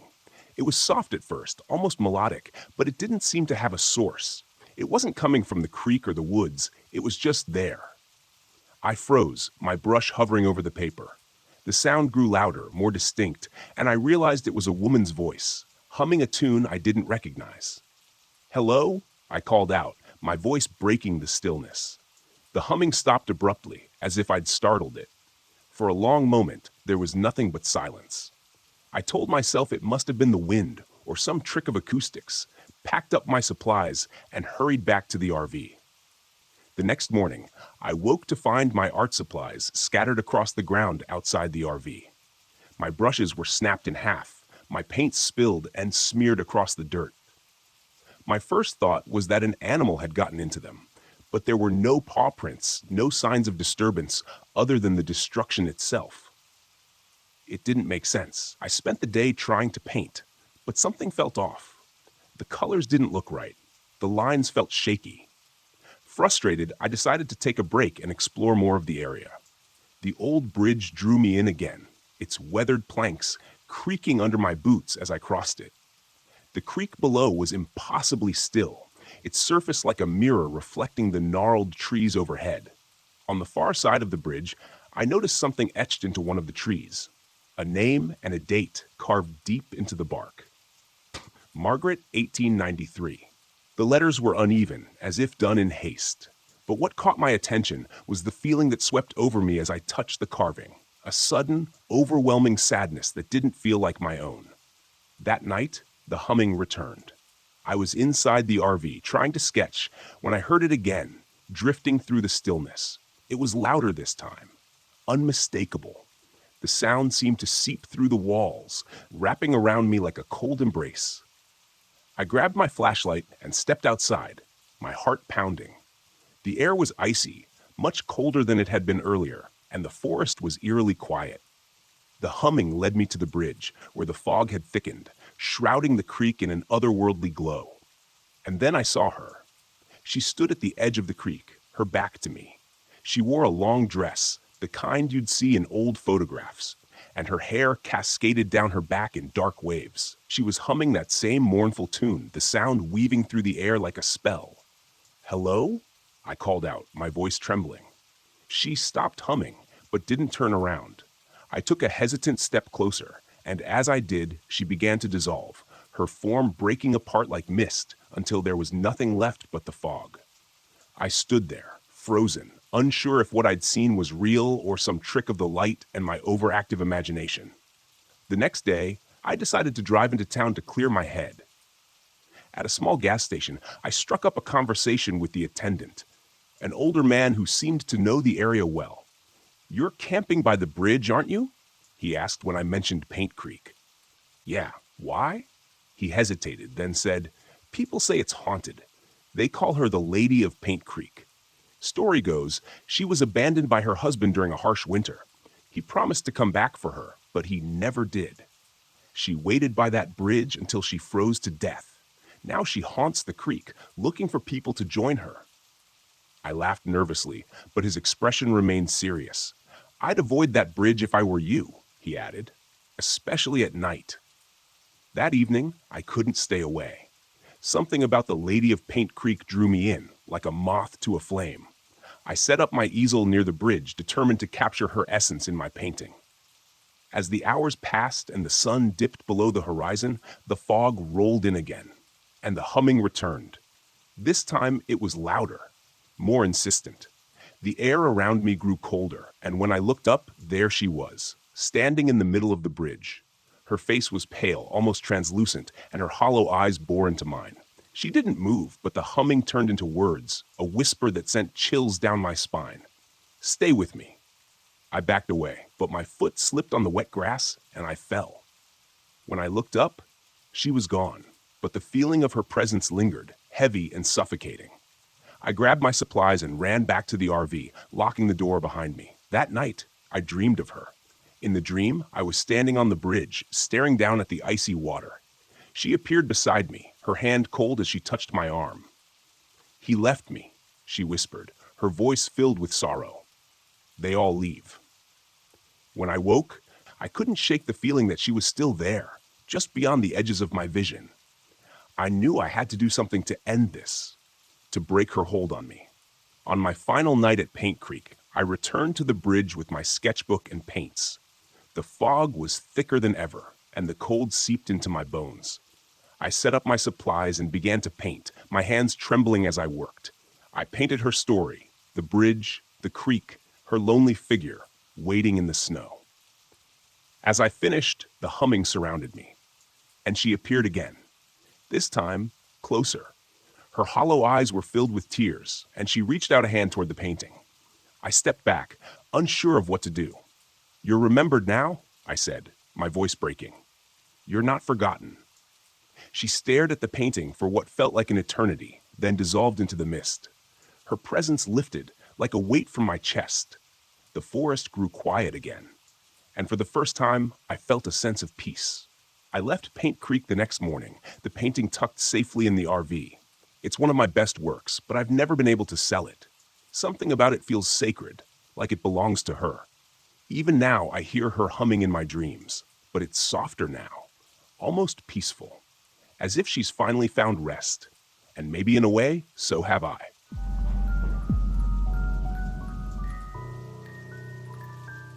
It wasn't my first job, and it sure as hell wasn't supposed to be my last, but something about that night didn't sit right from the beginning. Maybe it was the silence on the dispatch call, or the way the wind howled across the San Rafael desert, as if it knew something I didn't. I should have listened to that instinct, the one that makes your gut twist and your hands clench the steering wheel tighter than usual. But when the money's right, sometimes you take a job you wouldn't otherwise. The rig hummed beneath me as I barreled down I-70, heading west. The sky was bruised with the last light of day, purple streaks fading into a storm building on the horizon. I had a long way to go and no time to waste. They said the cargo was sensitive. He needed to be kept at exactly 20 degrees, and if I messed up, there'd be hell to pay. That wasn't what bothered me, though. What bothered me was not knowing what the hell I was hauling. When they don't tell you what's in the trailer, it's never good. My name's Roy Mallister. Bones to the few truckers who still know me on the road. 45 years old, and I've spent the last 20 behind the wheel. The road used to be a kind of escape for me, a way to outrun the things I didn't want to face. But that was before Carol passed, before I let everything else fall apart, including my relationship with my daughter Emily. Haven't talked to her in years, and I don't think about it much anymore. I'm good at avoiding things like that. But tonight, something felt different. The desert stretched out endlessly on either side of me. Just red rock and dry air as far as the eye could see. I hadn't seen another car in miles, which was fine by me. The last thing I needed was distractions. That is, until the dashboard flashed red and the trailer's cooling unit flickered for the first time. I muttered a curse, pulling the rig over onto the shoulder. I cut the engine, grabbed my flashlight, and climbed out into the gathering dusk. The wind hit me hard, dust swirling around my boots as I made my way to the back of the trailer. I could hear the cooling unit working and stuttering like it was trying to fight off some kind of malfunction. Fumbling with the latch, I yanked open the back door and was greeted with a gust of frigid air. It smelled wrong in there, like cold metal and something decayed, the kind of smell that sticks in your nose and won't leave. I shined my light into the back, trying to figure out what was causing the problem. That's when I heard it. A soft tapping. No, not tapping. Scratching. It was coming from the crate, a large wooden crate strapped down in the center of the trailer, covered in heavy chains. My heart started to pound in my chest, the kind of adrenaline spike that tells you to get the hell out of there. But my feet wouldn't move. I inched closer, flashlight trembling in my grip. The scratching got louder. The crate shifted just slightly, as though something inside was alive. "What the hell?" I whispered, backing away. I wasn't going to open it. Not in a million years. I slammed the trailer door shut and locked it tight, forcing myself to breathe slowly. Whatever was in that crate, I wasn't sticking around to find out. I was just supposed to get it from point A to point B, no questions asked. I climbed back into the cab, started the engine, and pulled back onto the road, telling myself I was imagining things. Maybe it was an animal, I thought. Some government experiment or something. None of it mattered. All I had to do was deliver the damn thing. The radio crackled to life as I accelerated, and I jumped in my seat. Static. Then, through the fuzz, I heard something faint. A voice. A woman's voice. "Roy, why didn't you come back?" My heart stuttered. The voice sounded like Carol's. I smacked the side of the radio, trying to clear the signal, but the static only grew louder. The voice faded, replaced by an eerie, distorted country song, one I hadn't heard since she passed. It was one of her favorites. "No," I muttered, turning the radio off. This was just stress getting to me. The isolation, the weird cargo, and the fact that I hadn't slept in 2 days. That's all it was. That's what I told myself as I sped down that endless stretch of highway. But the farther I drove, the worse it got. The storm hit an hour later, and with it came the figures. I thought they were just shadows at first, shapes in the mist thrown up by the desert sandstorm. But as the wind howled and the sand lashed against the windshield, I could swear I saw them. People walking along the roadside. No, not people. Ghosts. Old men in trucker caps, women in long, flowing dresses, their faces pale and hollow, their eyes dark as the night. I gripped the wheel tighter, trying not to look. If I didn't look, they weren't real. That's how it works, right? I blinked hard, forcing my eyes back on the road, but I couldn't shake the feeling that something, was watching me, following me. The trailer lurched hard, like something had slammed into the back of it. "What the hell?" I shouted, swerving the rig as I fought for control. My headlights cut through the dust, illuminating the desolate highway, but there was nothing there. Nothing but empty miles. The trailer shook again, then came the knocking, loud, rhythmic, like someone was pounding on the inside of the crate. I could feel the hairs on the back of my neck stand up. I was done pretending it was nothing. I was done lying to myself. I had to stop. I had to see what was in that crate. I pulled the rig to the side of the road again, hands trembling as I jumped out of the cab. The wind whipped sand into my face, stinging my eyes, but I didn't care. I grabbed a crowbar from the toolbox and made my way to the back of the trailer. The knocking hadn't stopped. It was louder now, more urgent. With a deep breath, I unlocked the trailer and threw the doors open. The cold hit me again, but this time it wasn't just the refrigeration. There was something wrong about it. The air inside was thick, oppressive, like it was pressing down on me. I raised the crowbar, jammed it under the lid of the crate, and pried it open. And then everything stopped. The wind, the knocking, even the pounding of my own heart. Inside the crate, nestled in layers of straw and old cloth, was something small. It looked like a statue, a human skull, but blackened with strange symbols carved into the bone. It seemed to pulse, like it was alive, like it was breathing in time with me. And then the whispers started.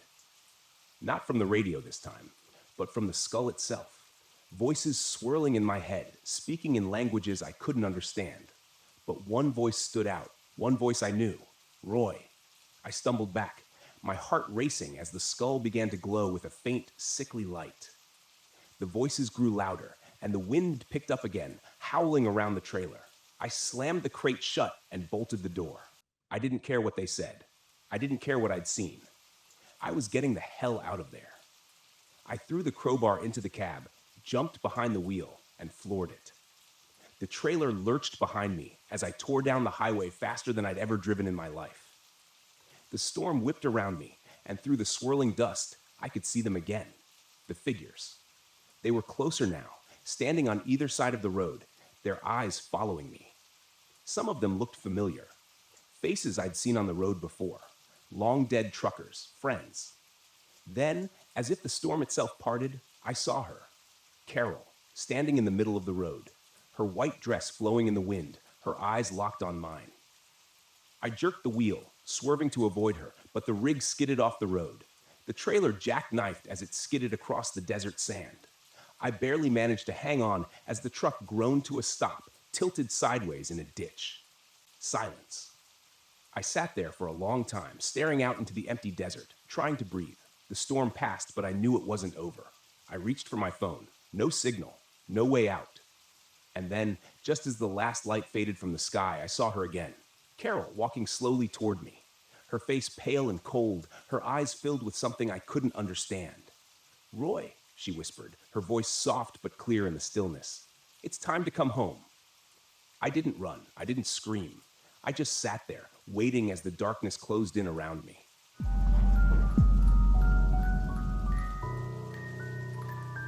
I didn't believe in ghosts, UFOs, or anything supernatural. I spent most of my career chasing down so called paranormal phenomena and explaining them with cold, hard facts. That was my job, turning superstition into science, myths into measurable data. The Brown Mountain Lights? They were just another mystery waiting for a rational explanation. That's what I told myself as I drove my RV up the winding roads of Pisgah National Forest. The thick trees closed in on either side. The air was crisp, and autumn leaves scattered across the path. There was a quiet stillness that made the world feel far away. I should have felt calm, excited even.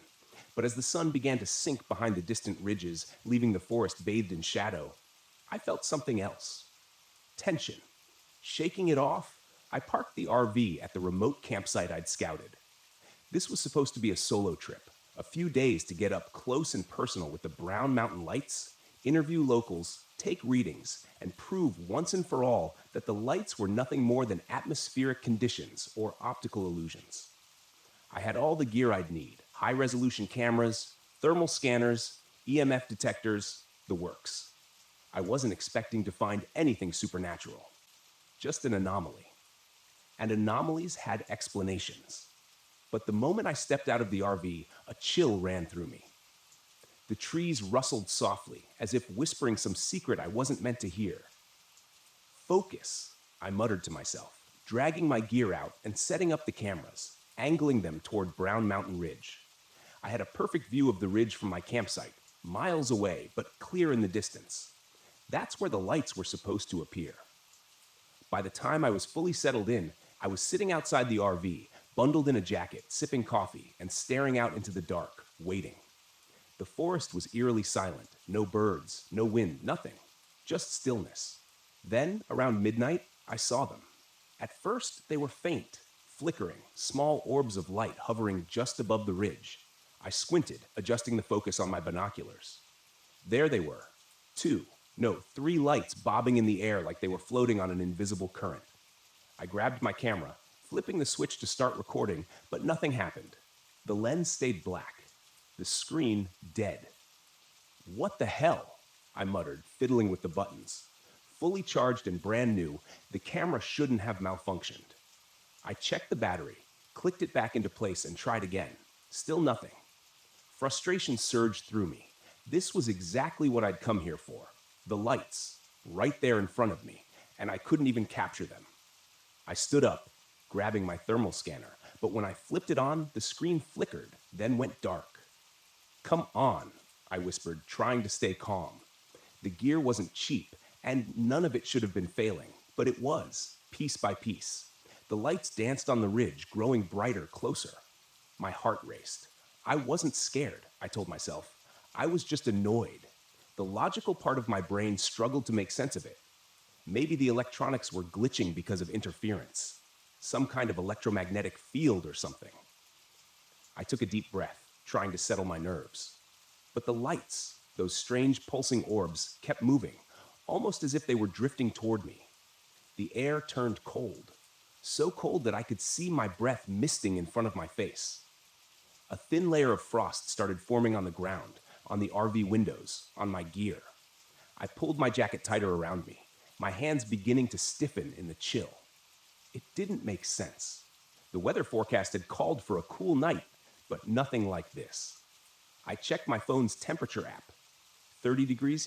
Impossible. I glanced at my surroundings, feeling the silence close in around me. Then I noticed the lights were no longer on the ridge. They were much closer now, floating just above the treetops, flickering like distant fireflies, but larger. Too large. I watched, heart pounding, as they bobbed and weaved. Their glow cast long shadows on the ground. I pulled out my phone to take a video.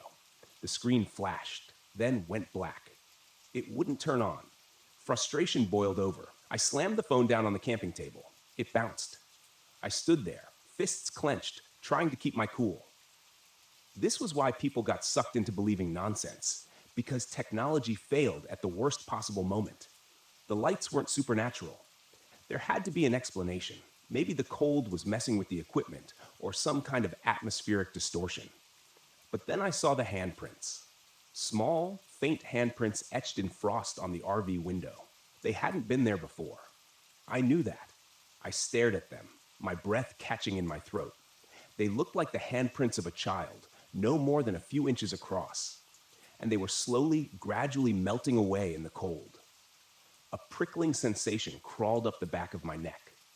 I turned to look at the lights, now hovering at the edge of the forest. Close enough that I could make out their eerie bluish glow.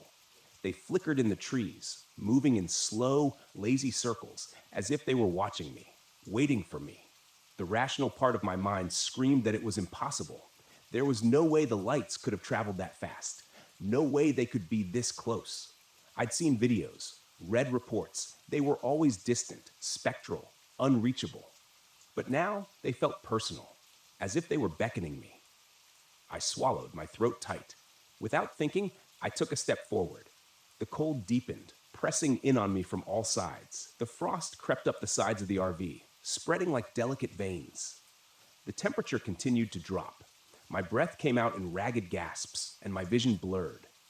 The lights drifted deeper into the trees, flickering and glowing, moving in a pattern that felt deliberate, like they wanted me to follow.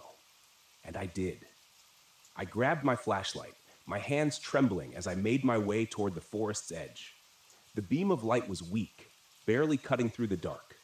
I kept my eyes on the lights, feeling a strange pull in my chest, like something was urging me forward. As I entered the trees, the world grew darker. The lights danced just out of reach, always a few steps ahead of me, their glow casting an ethereal light on the twisted branches. The forest felt wrong, too quiet, too still. I checked my watch. 2 hours had passed. I hadn't even noticed. My legs ached, and I realized with a sinking feeling that I had no idea how far I'd wandered. The lights flickered again, brightening as they circled a large boulder ahead, and then they stopped, hovering there, motionless. I took a step closer, and that's when the hallucinations began. Shapes, faint figures moving in the trees, shadows stretching unnaturally long. And there, between the branches, I saw faces. Pale, expressionless faces staring at me with hollow eyes.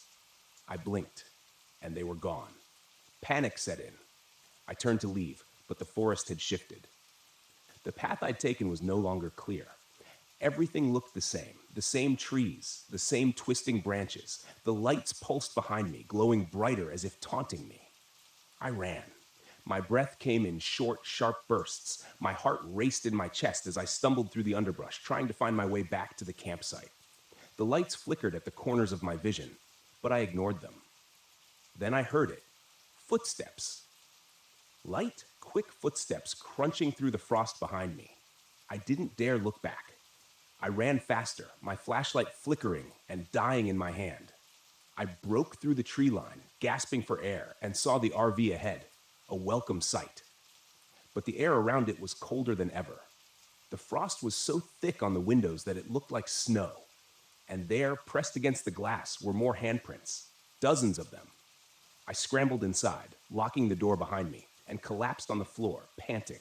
My entire body trembled with cold and fear. The lights were still out there. I could see them through the frosted windows, flickering in the trees, growing fainter as the night wore on. I didn't sleep.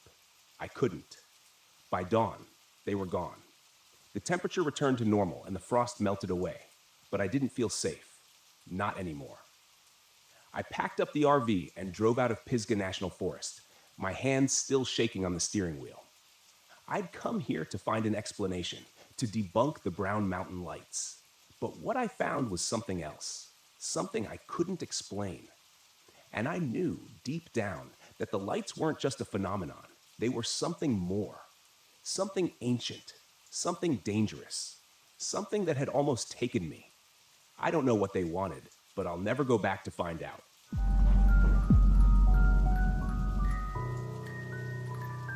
It had been 4 months since the divorce was finalized, and I was still trying to wrap my head around it. The life I had imagined, the woman I thought I would grow old with, it was all gone. That's why I decided to take the RV out to Mount Hood National Forest for a long weekend. I needed to get away from everything. No people, no reminders, just me and nature. My therapist said it would be good for me to clear my head and reconnect with something that didn't remind me of failure. Honestly, I didn't know if it would work, but I had to try something. If I stayed home, I would have just drowned myself in the silence of my empty apartment. This trip, I told myself, would be different. I could handle the quiet out here. I arrived in the late afternoon, pulling the RV into a spot near Timothy Lake. It was a beautiful area. Tall Douglas firs surrounded the lake like silent sentinels, the water reflecting the sky like a mirror. There were no other campers nearby, which was exactly what I wanted: solitude. I parked, shut off the engine, and took a deep breath. The air was cool, crisp, with that faint scent of pine needles. Perfect. For a moment, I thought I could finally breathe again. After setting up a small campfire, I sat back in my foldable chair, staring at the fading light over the mountains. The only sound was the crackle of the fire and the occasional rustle of leaves in the breeze. Peace. That's what I needed. But as the sun dipped lower, the quiet became overwhelming. There was no wind now, no rustling, no animal sounds. Just me, sitting in a bubble of silence. I checked my watch. It was just after 6 p.m. That's when I noticed it. It was too quiet. The forest around me, which should have been alive with the sounds of birds and insects, was dead silent. At first, I figured it was just a lull, but as the minutes dragged on, the silence pressed down on me like a weight. I could hear the blood pumping in my ears, the soft crunch of every movement I made in my chair. It was like the whole forest was holding its breath. I shrugged it off.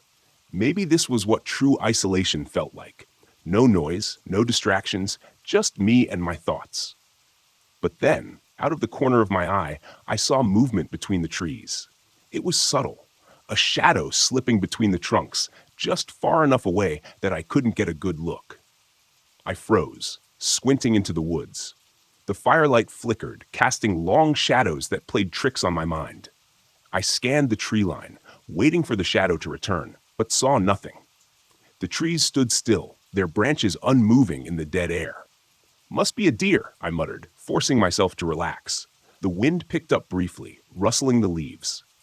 I sighed, relieved to hear some kind of noise again. I grabbed a few more logs and threw them onto the fire. The crackling wood was comforting, a reminder that I wasn't completely alone.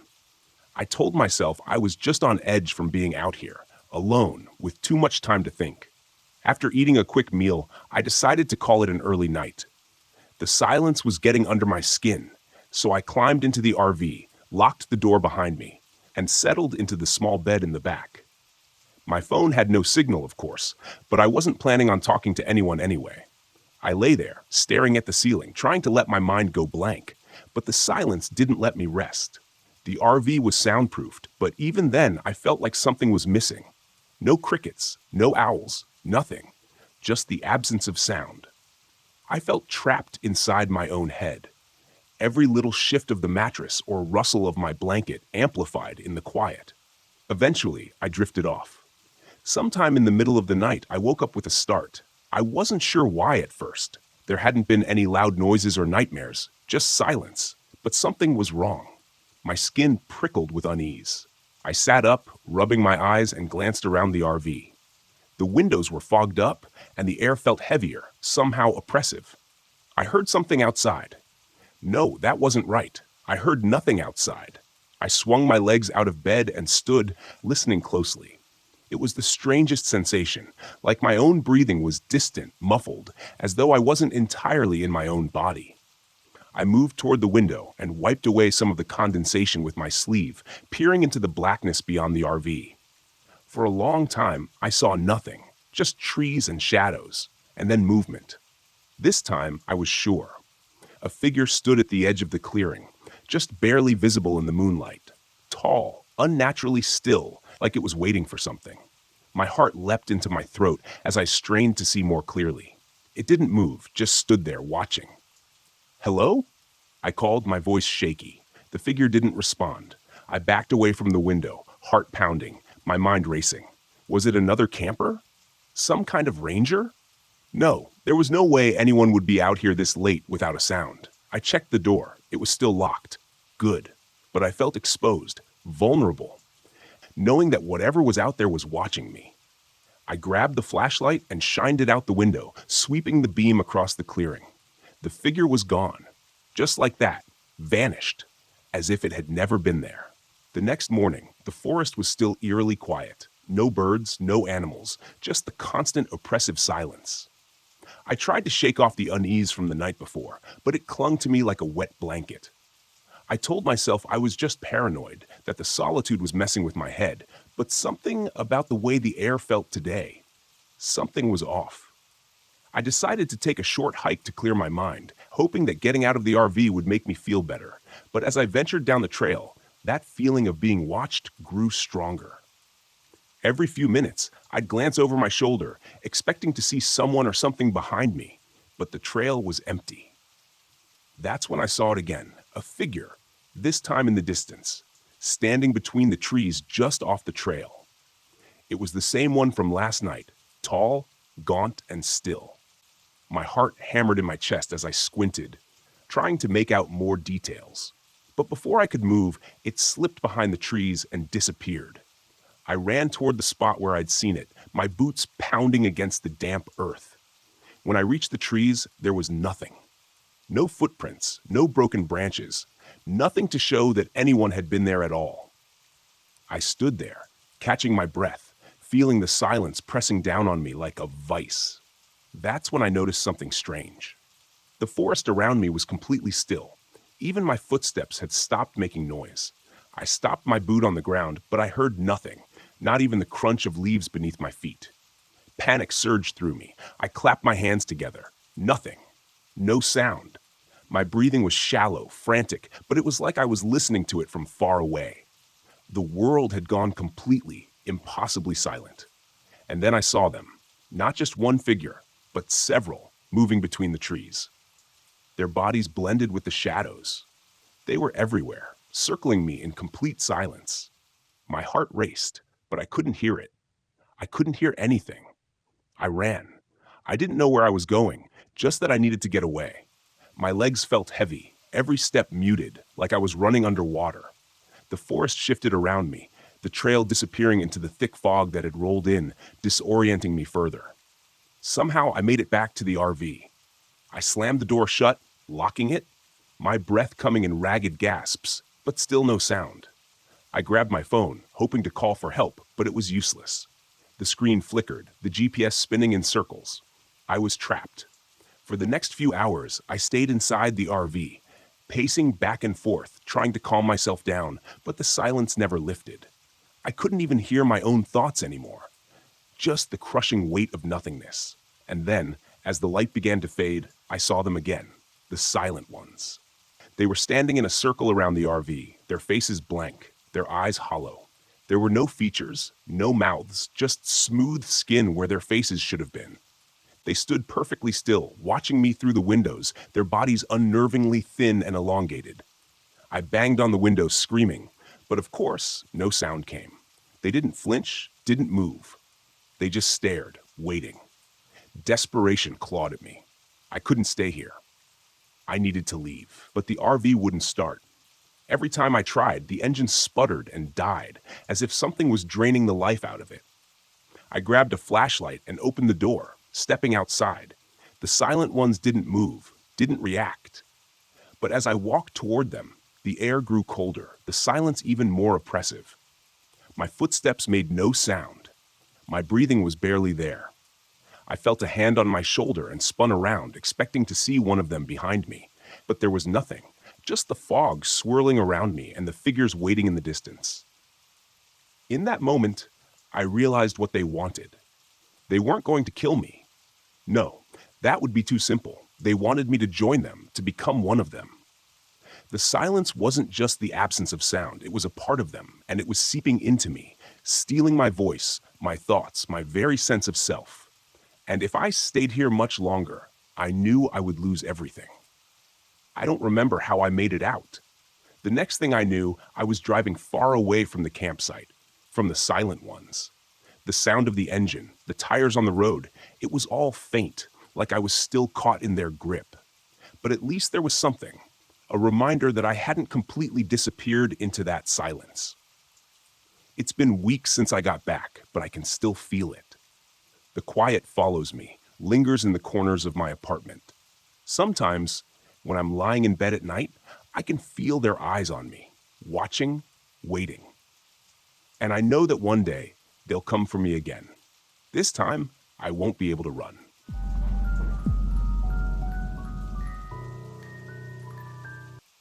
My name is Jacob Johnson, and this happened back in 1996 out near the ragged coastline of Maine. I had this idea of finding some peace, so I borrowed my uncle's RV for the summer, thinking I'd get some fresh air, recharge from life. I figured I'd get in some solo time, a few fishing trips, some quiet nights. That's how I ended up at a park near Black Harbor, a little nowhere town that didn't even get cell reception back then. This wasn't a famous national park or even one of those scenic overlooks that people make pilgrimages to. It was just woods, rough and thick, fading into a rocky coastline that nobody seemed to care about. I was a few days into my quiet escape, living off canned beans on a half-empty propane stove that hissed with a little too much attitude for my taste. The most exciting part of my day was waiting for the rain to pass so I could take out my fishing rod. I didn't expect much more than sea salt air and seagulls. It was halfway through my fourth day, sometime in the late afternoon, that I heard what I figured must be kids from the local town messing around. The voices were faint, echoing through the woods in some distant way that made it hard to place them.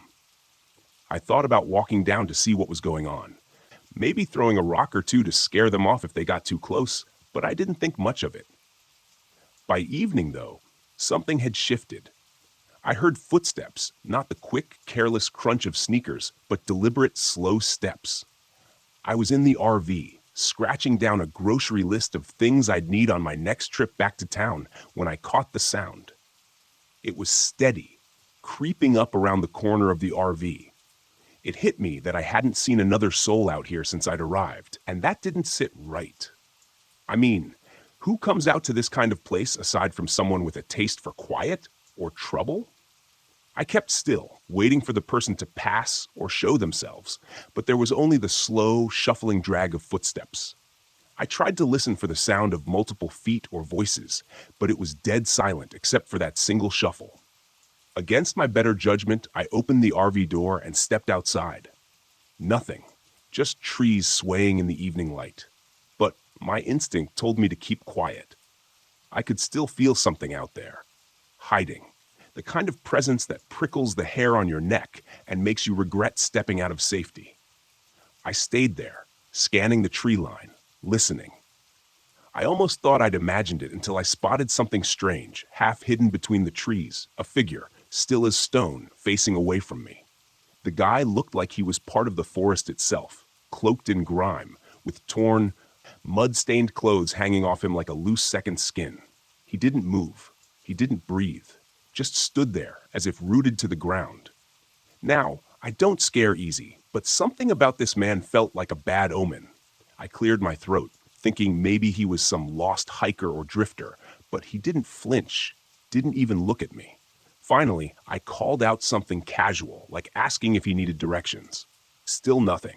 After a long moment, he turned, slow, like he was trying to remember how to move. His face was something I'll never forget, but not because it was scary exactly. It was hollow, if that makes any sense. This blank expression, like he'd forgotten what it meant to be human. He took a step forward, just one, like he was testing the ground. I backed up so fast I almost tripped. I tried to laugh it off, told myself he was just some messed up camper, but the way he looked at me, it was like he wasn't looking at me at all, just through me. I ducked back into the RV, my heart racing, and locked the door. It felt stupid, locking up, but something about him felt off, like he wasn't just some regular guy lost in the woods.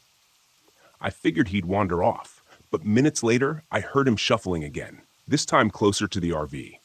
I looked out the window and saw him standing right there, not more than 10 feet away. His face twisted into this deadpan stare that sent a chill down my spine. Then came the whispering. Low, muttering sounds, barely audible, like he was talking to someone only he could hear. At first, I thought he was addressing me, but then I realized he wasn't looking at the RV at all.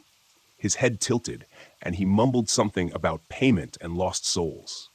The words were scattered, fragmented, like someone trying to piece together a broken sentence. I sat there watching him, my heart pounding so loud I thought he'd hear it, but he just kept muttering, almost in a trance. At that point, I was just about ready to pack it up and find somewhere else to park. I reached for my bag, ready to throw some stuff together, when the RV suddenly rocked. I heard metal groaning, and something slammed into the side with a force that shook the whole rig. I was paralyzed for a second, gripping the edge of the table as the guy outside went silent. All I could hear was his breathing, loud and ragged against the thin walls of the RV. I heard a scratching sound, nails or something, scraping along the side, followed by a soft thud, as if he was testing the edges, feeling out the RV like it was some sort of animal he was trying to corner. I kept still, my back pressed against the wall, listening to every sound. I'd never felt fear like that. This primal kind of terror that kicks in when you realize you're trapped. The scratching stopped, and in the silence that followed, I heard the distinct sound of footsteps receding. I took a breath, thinking maybe he'd finally left, but then I smelled something foul. It was a metallic, rotten scent that crept through the vents, filling the air inside with a stench so bad it turned my stomach. I gagged, covering my nose, and nearly bolted for the door. Before I could, I heard him speak again. His voice was low and guttural this time. He muttered louder, "Must be paid." I froze, not sure if he was talking to himself or if he was giving some kind of twisted warning. Either way, I wasn't sticking around to find out. I grabbed my bag and edged toward the door, every instinct screaming at me to get out of there. I took a quick look through the window and saw him walking away, his figure disappearing into the trees. I bolted, taking off through the woods in the opposite direction. The sound of his footsteps echoed somewhere behind me, and for a moment, I thought I could hear him muttering again. I didn't look back.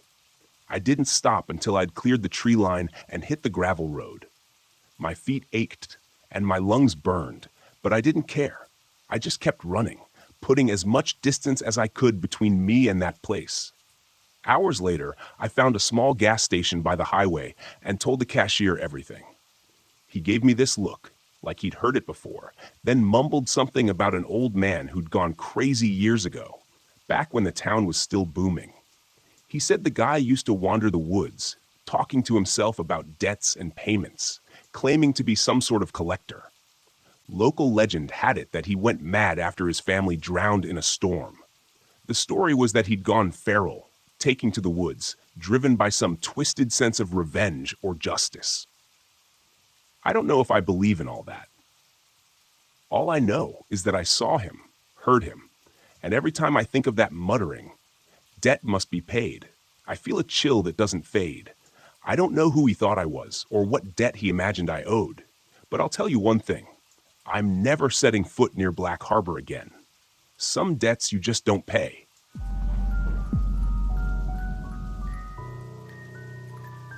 When I left the city, I was desperate for peace. After a messy divorce and years spent staring at screens, I wanted silence. Real silence.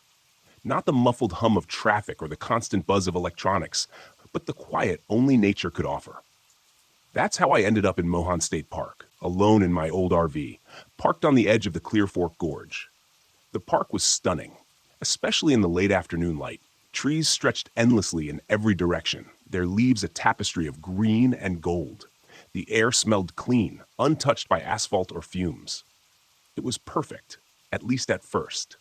The first day was uneventful. I hiked the main trails, snapping a few photos with my phone, and spent the evening cooking a simple meal on my RV's small stove. As the sun dipped below the horizon, I felt a rare kind of contentment. This was what I needed. No emails, no ex-wife, no one telling me what to do or who to be. Just me in the woods. But by the second day, things began to feel off. It started when I noticed the trail. I had been walking back to my RV after a long hike when I spotted it. a faint path branching off the main one, almost hidden by overgrown bushes. It was narrow, barely more than a line of packed dirt, and it twisted sharply into the woods. Something about it tugged at me. Maybe it was curiosity, or maybe I was just tired of the predictability of the main trails. Whatever it was, I stepped off the beaten path and onto the faint trail.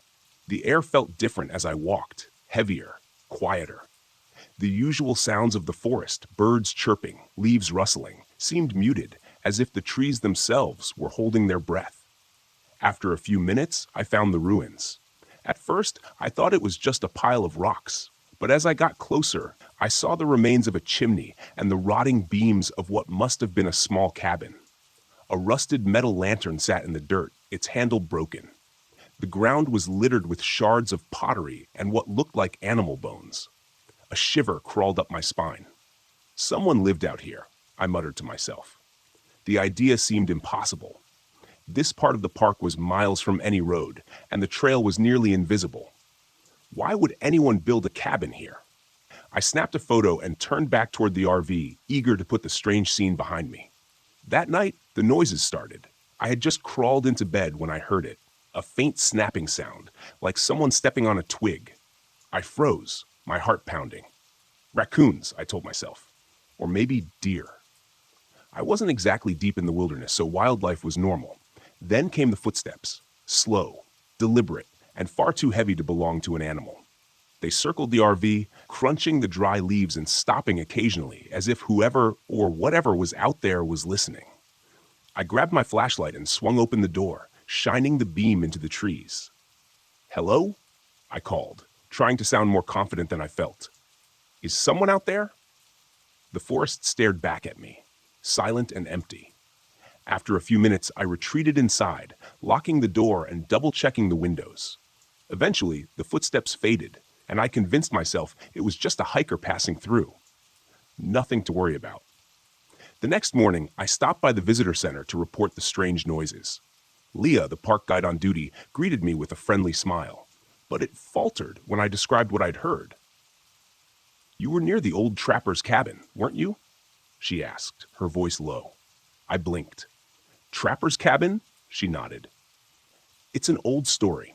Back in the early 1900s, a man built a cabin deep in the woods, far from anyone else. They say he was reclusive, didn't trust people. One day, he just vanished. No one knows what happened, but some locals think his ghost still wanders the forest." I couldn't help but laugh. "Ghosts? Come on." Leah shrugged.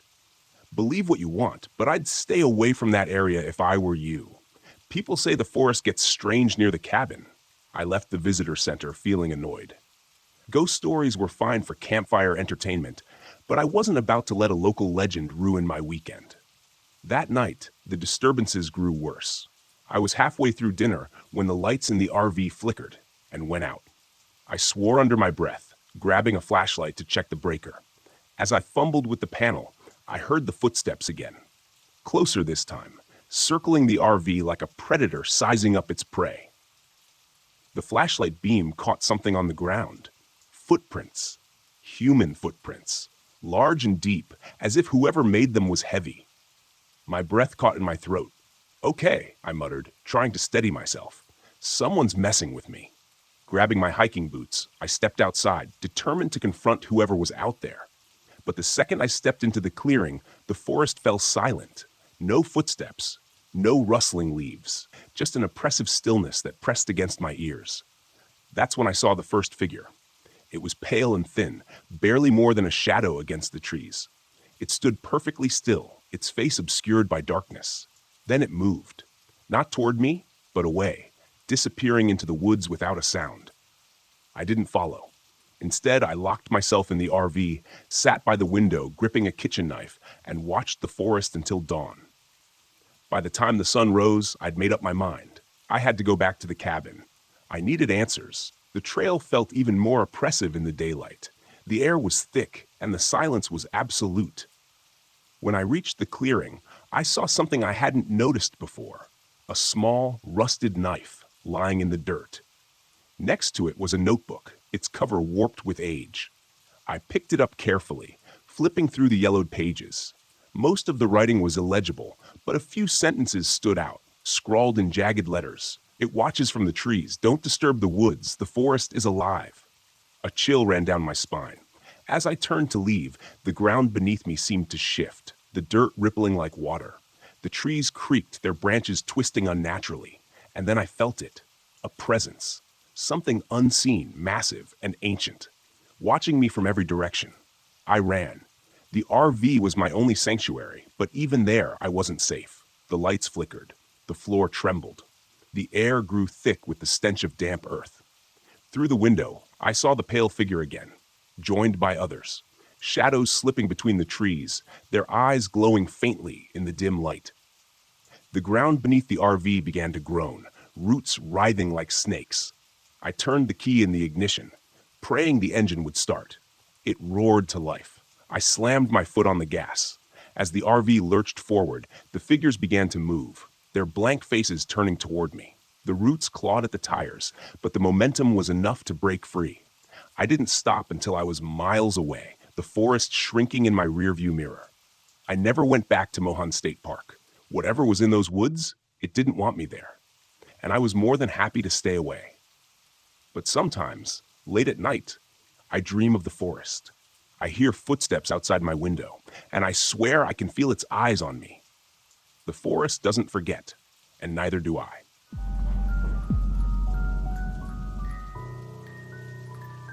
My name is Noah Brown, and I'm 36 years old. This happened last fall when I decided to take my first solo RV trip to Spruce Knob Lake in West Virginia.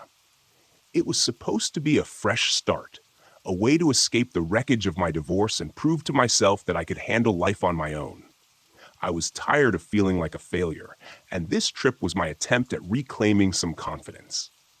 Looking back, I realize how naive I was. The forest doesn't care about your pride. I pulled into the campground late in the afternoon. The drive had been longer than expected, thanks to winding mountain roads and a temperamental GPS that insisted I make turns onto non-existent paths.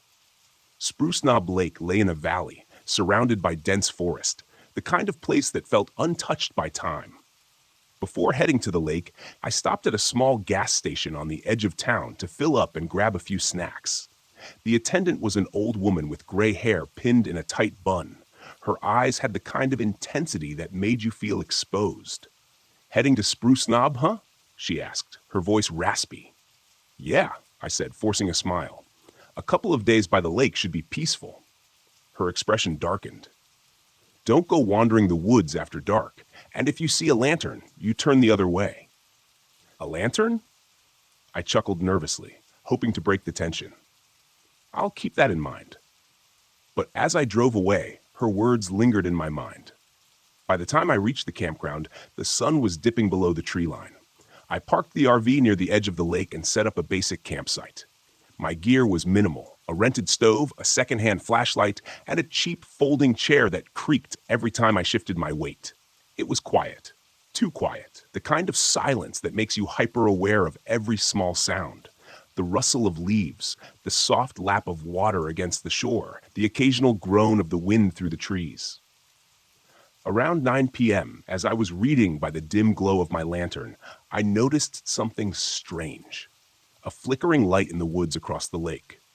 It wasn't the steady beam of a flashlight or the glow of a campfire. It moved erratically, like an old oil lantern swaying in someone's hand. At first, I thought it might be another camper. But the more I watched, the more unsettling it became. The light moved deeper into the trees, then stopped, then blinked out. I told myself it was nothing, just my imagination playing tricks on me. But that night, as I tried to sleep, I couldn't shake the feeling that something was out there, watching. The next morning, I decided to explore one of the trails that looped around the lake. The air was crisp, the leaves a vibrant mix of red and gold, and for a while, I felt like I'd made the right choice coming here. About an hour into my hike, I heard it. Soft, rhythmic giggling. A child's laughter coming from somewhere ahead. "Hello?"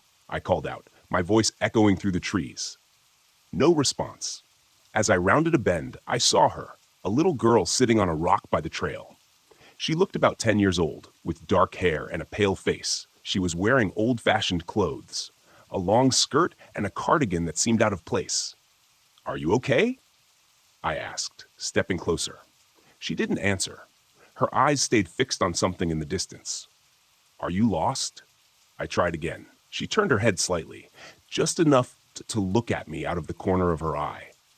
Then she stood and walked into the forest without a word. "Wait," I called, hurrying after her. But when I reached the spot where she disappeared, there was no sign of her.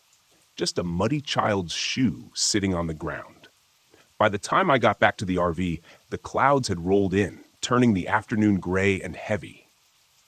I tried to push the encounter with the girl out of my mind, telling myself it was just a weird coincidence. Maybe she was a local kid playing in the woods. That night, things got worse. The electrical system in the RV started acting up.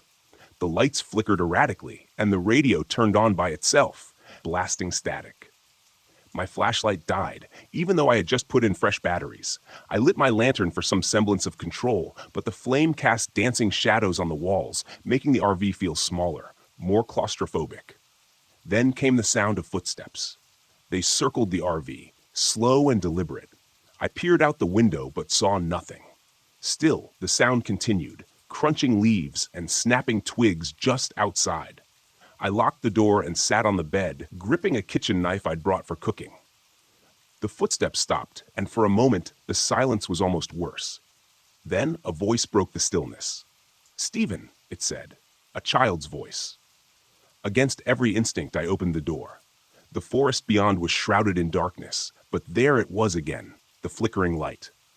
The lantern hovered at the edge of the woods, swaying gently as if beckoning me closer. And then I saw her, the little girl, standing beneath the light.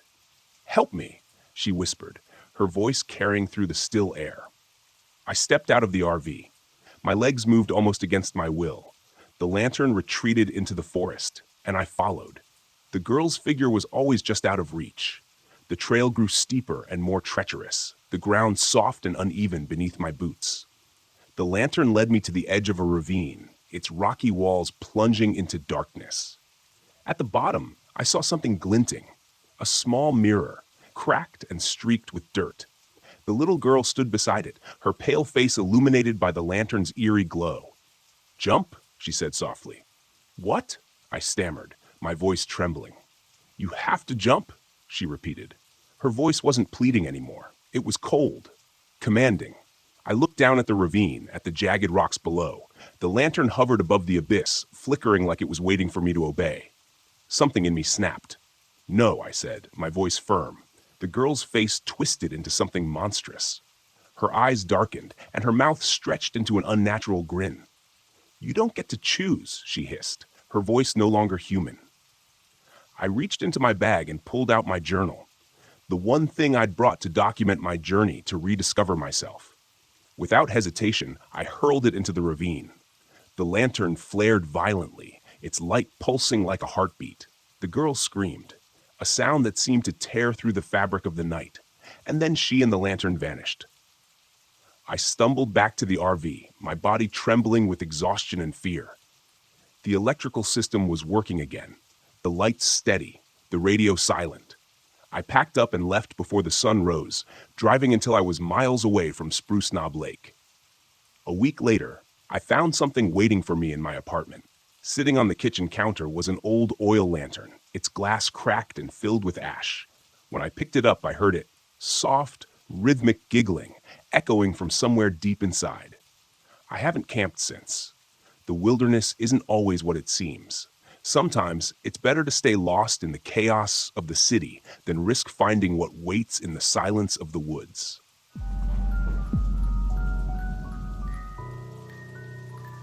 My name is James Stevens, and this happened to me back in 2002 while camping in Mount Rainier National Park.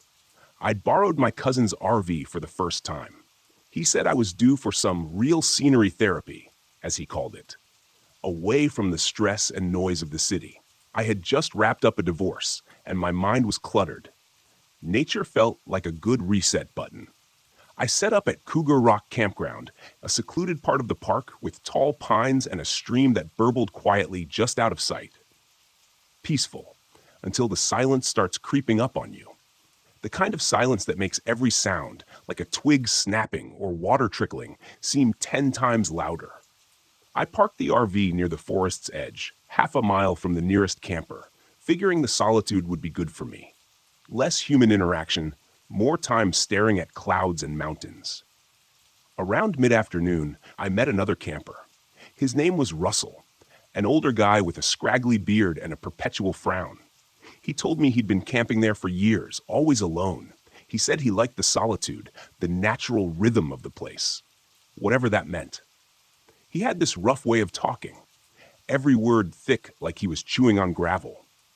Friendly enough, though, and I thought it was kind of nice to have a fellow loner around. We talked a bit about the area, and then he mentioned something about strange folks drifting into the park lately. People who didn't seem to belong, as he put it.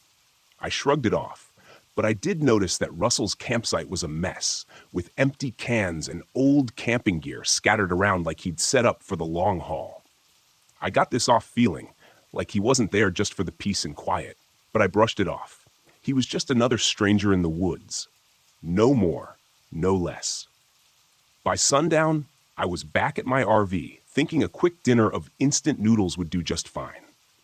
I cranked up the little camping stove, ate in silence, then decided to go for a short walk by the water, flashlight in hand. The stream was a faint line of silver under the moonlight, but everything else had fallen into darkness. I'd taken just a few steps when I saw someone else on the trail. Not Russell. This guy was tall, with wild hair, clothes that were patched and frayed, and a scar that ran from his left cheek down to his neck. I gave him a nod, the casual, keep your distance nod people give in the wilderness. He didn't respond, just stared back, his eyes lingering a bit too long. I kept walking, but I could feel his gaze following me. It was like the guy was sizing me up. Back at my RV, I locked the door and made sure the windows were secure. I had just settled in to get some sleep when I heard footsteps. Light ones at first, like someone trying not to be heard. I thought maybe it was Russell. Maybe he'd had a bit too much of whatever he was drinking by the fire earlier. So I ignored it. But then the footsteps grew louder, then stopped, right by the side of the RV. A minute later, there was a light knock on the door. I froze, listening, my mind racing through who it could be. No one else was around. Not this late. I ignored it, hoping whoever it was would take the hint. But then came another knock, louder this time. I crept up to the small window by the door and peered out, just enough to catch a glimpse. It was the scarred man from earlier. He was standing there, his head tilted, a sick smile stretching his mouth like he'd found exactly what he was looking for. I forced myself to breathe slowly, to keep calm. I hadn't brought a gun, something I was seriously regretting at this point. But the guy hadn't seen me yet.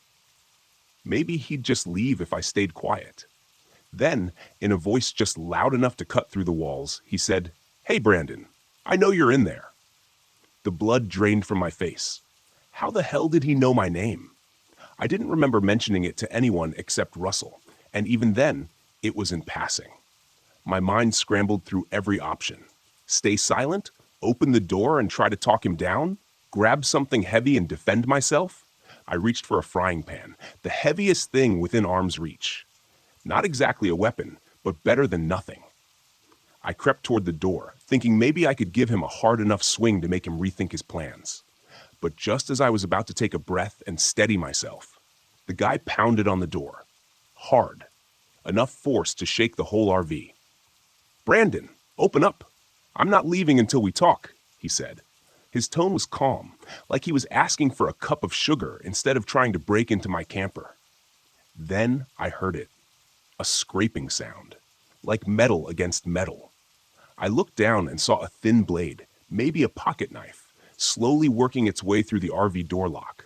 A wave of panic surged through me, and I did the only thing I could think of. I pushed against the door as hard as I could, holding it in place with my weight. The blade slipped, and I heard him curse under his breath. For a second, I thought maybe I'd scared him off. But then, the guy's face appeared in the window, eyeing me with a mix of annoyance and amusement. "You don't make this easy, do you?" he muttered. I must have looked terrified because he laughed, low and hollow. He tapped the window, pointing at me like I was a bug in a jar. That's when I caught the movement behind him. A dark figure moving out of the tree line.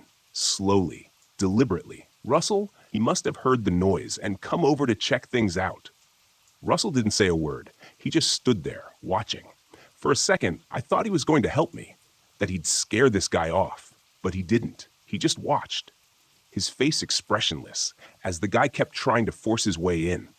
I pounded on the window, yelling for Russell to help, to do something. But he stood there, unmoved. And then I realized, Russell was in on it. Suddenly, I was a trapped animal. The frying pan felt absurd in my hands, 2 against 1, and I was stuck inside a fiberglass cage. There was no way I'd make it if they got in. My only shot was to run. I dropped the pan, shoved open the emergency hatch in the roof, and scrambled up. The cold air bit against my face. I heard them both cursing below as I climbed, stumbling over myself in the darkness. I was barefoot, the sharp gravel digging into my feet as I ran for the tree line, my heart hammering like a drum. The RV was small, but in that moment, it felt like an ocean between me and those 2 maniacs. I didn't stop to look back. I just kept running. Eventually, I reached the ranger station, my feet bloody, my body trembling from exhaustion and adrenaline. They found Russell and his friend later that night, hiding out near the campsite with a whole stash of stolen camping gear and weapons. Turns out they'd been robbing campers for months, using the park's seclusion to get away with it.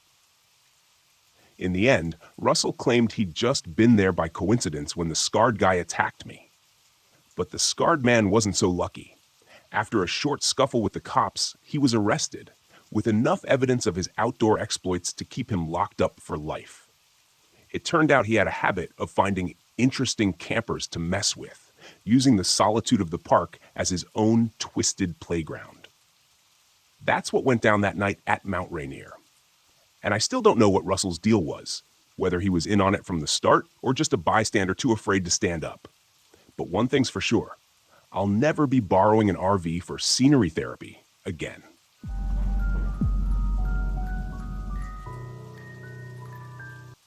The fog was thicker than I'd expected. I pulled my RV into a secluded clearing in Pisgah National Forest and stepped out into the damp air, the smell of wet earth heavy in my nose. Everything was muffled, as if the forest were holding its breath. The trees were shrouded in mist, their trunks fading into the gloom, and the trail I'd heard so much about was hidden somewhere out there, waiting for me. I'd come here to find something unique. My vlog had been stagnating, and I needed a fresh angle. A fellow hiker had mentioned an unmarked trail, a path that didn't appear on any maps. One locals swore disappeared and reappeared as if it had a life of its own. Perfect. If I could document it, film the mystery, my audience would eat it up. I grabbed my camera, set it up, and filmed a quick introduction. Hey everyone, it's Nate here, and I'm in the middle of the misty Pisgah National Forest, about to track down the infamous Vanishing Trail. Legend says this path comes and goes, and people who wander too far down it don't come back. Let's see if that's true. I packed up my gear and set off into the fog. The forest was silent, the only sound my boots crunching on damp leaves. I had a GPS in my pocket just in case, but I didn't plan to use it unless things got really bad. I wanted to go off the grid, find this mysterious trail, and see if there was anything to the rumors. I'd always been a skeptic. Ghost stories and folklore are fun to tell around a campfire, but not much else. As I walked, the fog thickened, swallowing the trees. It clung to my skin, cold and heavy. It wasn't long before I found the first strange marker, a stone slab jutting from the ground, its surface covered in spiraling symbols that didn't look like any language I knew. I filmed it, talking into the camera as I described the find. This looks like something from an old burial ground, but there's no mention of this on any maps. Really makes you wonder what else is out here, hidden beneath the fog. I kept moving. The trees closed in tighter, and the trail became fainter, more overgrown. Soon, it was little more than a game trail, barely wide enough to follow. I pushed forward, keeping the camera rolling. But after another hour of hiking, The trail simply disappeared. One moment there had been a clear path. Now it was gone, swallowed by the forest. I checked my GPS, but the signal flickered weakly. The screen showed I was in the middle of nowhere. No path, no landmarks, just a blank screen with a blinking dot. Me. Alone. In the fog. Okay, I muttered. You've dealt with worse. I turned back the way I'd come, but the forest looked different now. The trees seemed closer together, the undergrowth denser. The fog was disorienting, and I had to rely on instinct to retrace my steps. The GPS was useless. I kept walking, scanning the ground for signs of the trail, but there was nothing. I was starting to feel uneasy. That's when I heard it. Footsteps. Not mine. I froze. The sound came from deeper in the forest, slow, deliberate footsteps crunching on the leaves. I turned, scanning the fog, but there was nothing, just the swirling mist. Then, out of the gloom, a figure emerged. An older man, his clothes tattered and damp, his eyes wide and vacant. "Hey," I called, my voice echoing through the stillness. "You lost too?" The man looked at me for a moment, then shuffled forward. He seemed off. His clothes were torn, his face pale, and there was a distant look in his eyes, like he wasn't entirely there. "I've been walking for days," he said, his voice hoarse. "The trail, it keeps changing." "Are you okay?" I asked, stepping toward him. He shook his head. "No one's okay out here." I frowned, feeling a cold knot of fear tighten in my stomach. "What do you mean?" "The trail, it moves. I've seen it, watched it disappear and reappear. It's not just a path, it's the forest. It doesn't want us to leave." I stared at him, my mind racing. This guy was either delirious or onto something. Either way, I didn't like the way he was talking.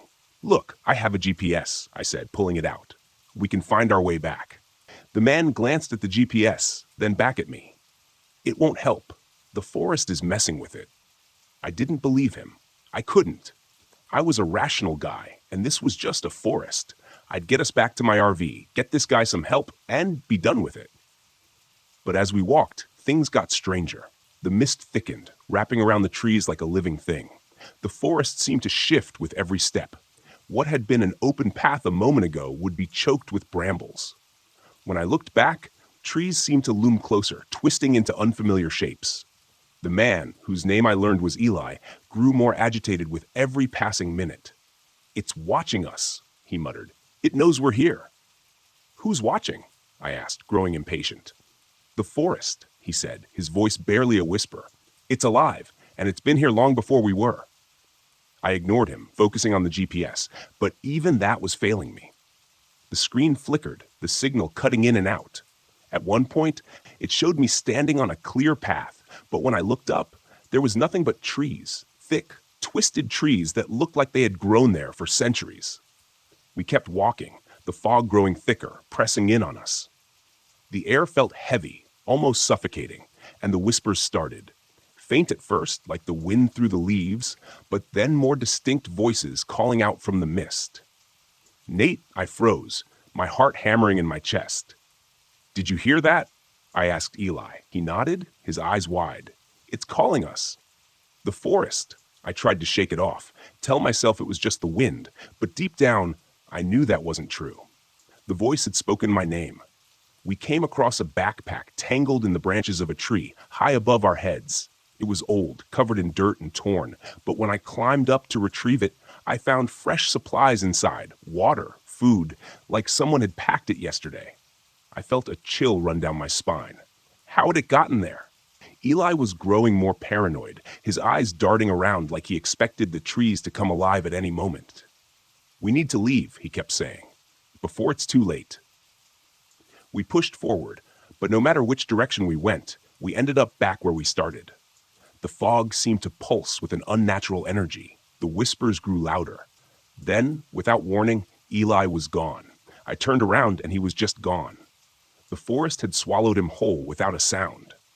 I called out his name, but there was no response, only the dense mist pressing in on me. Panic set in. I was alone, lost in a forest that didn't want me to leave. The GPS was useless, and my camera was flickering, showing distorted footage of things I hadn't seen. Shadows moving in the trees, figures lurking just out of sight. I started running, my breath coming in sharp gasps. The The trees twisted and shifted around me. The fog was so thick I couldn't see more than a few feet ahead. Every time I thought I'd found a way out, the forest closed in, trapping me in a maze of branches and brambles. The whispers were louder now, calling my name over and over. My camera caught glimpses of movement, dark figures moving through the mist, vanishing before I could focus on them. I didn't know what was real anymore. The forest seemed to warp around me, bending reality to its will. Then, just as suddenly as it had begun, the fog broke. I stumbled out of the trees and found myself back at my RV. The mist lingered at the edge of the forest, but it didn't follow. I didn't wait. I grabbed my keys, threw my gear into the RV, and drove, my hands shaking on the wheel. I didn't stop until I was miles away, the forest a distant memory in the rearview mirror. Back home, I reviewed the footage. I expected to see the horror I'd witnessed, the proof of the vanishing trail and the strange, shifting forest. But the videos showed nothing. The trail looked normal. The mist wasn't as thick, and Eli wasn't in the footage at all. It was like he'd never existed. I tried to tell myself it had been a bad trip, that my mind had played tricks on me. But deep down, I knew the truth. The forest had let me leave, but it hadn't forgotten me. And I had a feeling it was waiting somewhere in the mist for me to return.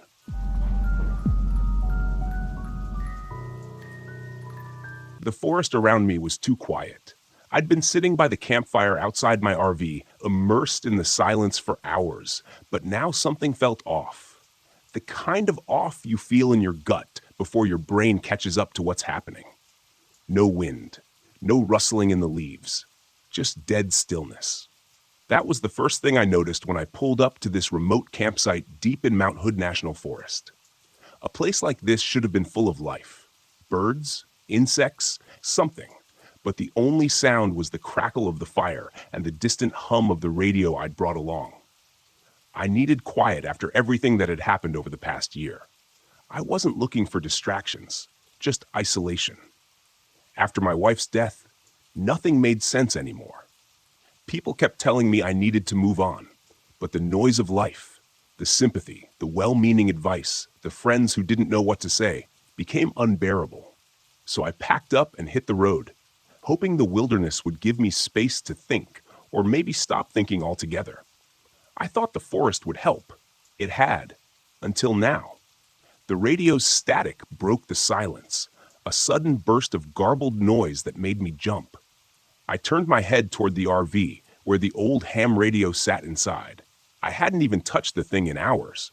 It was an antique I'd brought along to mess around with in my downtime, but the signal had been dead all day. No stations, no chatter, nothing. Until now. I stood up from the fire, walked over to the RV, and ducked inside to check the radio. The static was louder, more insistent, like it was trying to form words but couldn't quite get there. I twisted the dials, searching for a clearer signal, but all I got was more white noise. Then, through the crackling, I heard it. A voice, faint and garbled, speaking numbers, 1, 3, 7, 8, 9. The numbers repeated over and over, mechanical and cold, like a voice from an old number station. It didn't make sense. I was miles from anywhere, and this was supposed to be a dead zone. No signal, no interference. The voice paused for a moment, then the numbers started again. 1, 3, 7. It sent a chill through me, but I told myself it was just some rogue signal bouncing off the atmosphere. Maybe a military transmission. There were logical explanations for this kind of thing. I was sure of it. But the way the numbers repeated over and over felt wrong. Like the message wasn't for just anyone, it was for me. I shut the radio off. My fingers were trembling slightly. I wasn't here for this. I needed quiet, not some weird radio signal rattling around in my head. The next day, I tried to forget about the radio. I spent the morning hiking through the woods. The towering pines loomed overhead like silent giants. The air was cool and damp, the sky just a sliver of gray through the dense canopy. But something gnawed at me, a faint buzzing at the back of my mind. No birds, no animals, just silence. When I returned to the campsite, the radio was on again, static blaring from the speakers. I hadn't touched it. I stepped inside the RV, staring at the radio like it might come to life. The static was louder now, more intense. I could feel it in my bones, like the vibration from a low hum in the ground. And beneath the static, the numbers were back. 1, 3, 7, 8. I slammed my hand down on the off switch, killing the sound. My pulse was racing, my mind scrambling for an explanation. It had to be a glitch, something with the wiring, maybe a stray electrical signal. I'd worked with enough technology over the years to know that things sometimes did strange things when you weren't looking. But the numbers, the way they were so clear, so deliberate, I shook it off and stepped back outside, trying to push the growing unease away. That's when I noticed the man standing at the edge of my campsite. I hadn't heard him approach. He was just there, tall, scruffy, wearing a weathered jacket and a backpack slung over one shoulder. He looked like a camper, but there was something about the way he stood, stiff and tense, like he was waiting for something to happen. "Hey!" I called out, trying to keep my voice steady. "You lost?" The man looked at me, his face tight with anxiety. "I heard it too," he said. I froze, my heart skipping a beat. "Heard what?" "The signal, the numbers," he said, glancing toward the RV. "I've been picking it up on my own radio. It's not normal." My mouth went dry. "You've heard it too?" The man nodded. "I'm Ben," he said, stepping closer, his voice low. "I was camping a few miles down the road. I've been getting static, voices, weird electrical interference. My GPS stopped working. My cell phone drained to 0 in minutes." I swallowed hard, my mind racing. "What do you think it is?" Ben shook his head, his eyes darting toward the trees. "I don't know, but it's not natural. The way the signal moves, it's like it's getting closer." I didn't know how to respond to that. I was a man of logic, of science. Signals were signals. Glitches were glitches. But there was something about the way Ben spoke, the fear in his eyes, that made my skin crawl. That night, the radio came to life again. I tried to ignore it, tried to focus on the campfire and the peaceful silence of the woods, but the static was louder than before. The numbers were clearer, more insistent. 1, 3, 7, 8. Ben was sitting across from me, his hands wrapped around a cup of coffee. His eyes constantly scanned the dark forest around us. He hadn't relaxed since he showed up, and I couldn't blame him. There was something wrong here, something I couldn't explain. "You think it's some kind of broadcast?" I asked, more to fill the silence than anything. Ben shook his head. "I don't think it's a broadcast at all." "What do you mean?" He hesitated, then leaned closer, lowering his voice. "I think it's a warning, or a signal from something out there." I stared at him, trying to process what he was saying. A warning from what? Before I could ask, the static on the radio cut out for a moment. There was only silence, the kind of silence that presses down on you, that makes your skin prickle with anticipation. Then a sound, a soft rhythmic clicking, like something metallic tapping against wood. I grabbed my flashlight and pointed it toward the trees, but the beam only revealed darkness. The clicking grew louder, echoing through the forest. And then, through the radio, a voice crackled to life. "We see you." My blood ran cold. Ben's eyes widened, his face pale. "What the hell was that?" I whispered, my voice barely audible over the pounding of my heart. The voice repeated, distorted and mechanical, "We see you." I stood up, the flashlight shaking in my hand. The clicking sound was closer now, coming from all around us, moving through the trees. The forest seemed to pulse with energy, the air growing thick and heavy, like the atmosphere itself was alive. "I think we should leave," Ben said, his voice tight with fear. For once, I agreed. The next morning, I found Ben's tent abandoned.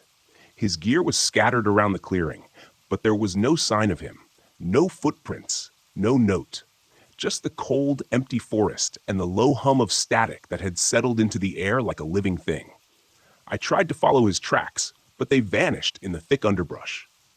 It was like he'd walked into the trees and disappeared. The GPS on my phone was useless, spinning me in circles. The battery drained faster than I'd ever seen. The static in my ears grew louder the further I went, like the signal was inside my head, vibrating through my skull. The numbers were back too, repeating over and over, etched into my mind. 1, 3, 7. By midday, I stumbled across something I hadn't expected. An old, dilapidated radio tower hidden deep in the woods. The metal was rusted, vines crawling up the sides, but it was still faintly humming with power. I climbed the tower, every step echoing in the stillness. My heart hammered in my chest. At the top, I found the source of the signal, a small glowing device pulsing with an eerie cold light. It didn't belong here. It wasn't part of the original tower. It was something else, something foreign. I reached out and touched it, and the static in my head exploded. The numbers, the clicking, the voices, it all crashed into me at once, an unbearable cacophony of sound. I stumbled back, nearly falling off the tower as the forest seemed to come alive around me. The lights returned, flickering in the trees, cold and mechanical. The clicking grew louder, more frantic, like something was chasing me. I ran. I don't remember how I made it back to the RV, but the lights followed me, the clicking never far behind. But I managed to get inside and slam the door shut. My hands were shaking as I started the engine, the device still clutched in my hand. As I drove away, the static began to fade, but the numbers never left me. They echoed in my mind, a constant whisper, even as the forest disappeared in the rearview mirror. It's been days now, and I'm still hearing them. 1, 3, 7. I can't get them out of my head, and I can't shake the feeling that whatever was out there, whatever sent that signal, knows where I am. And it's not done with me yet.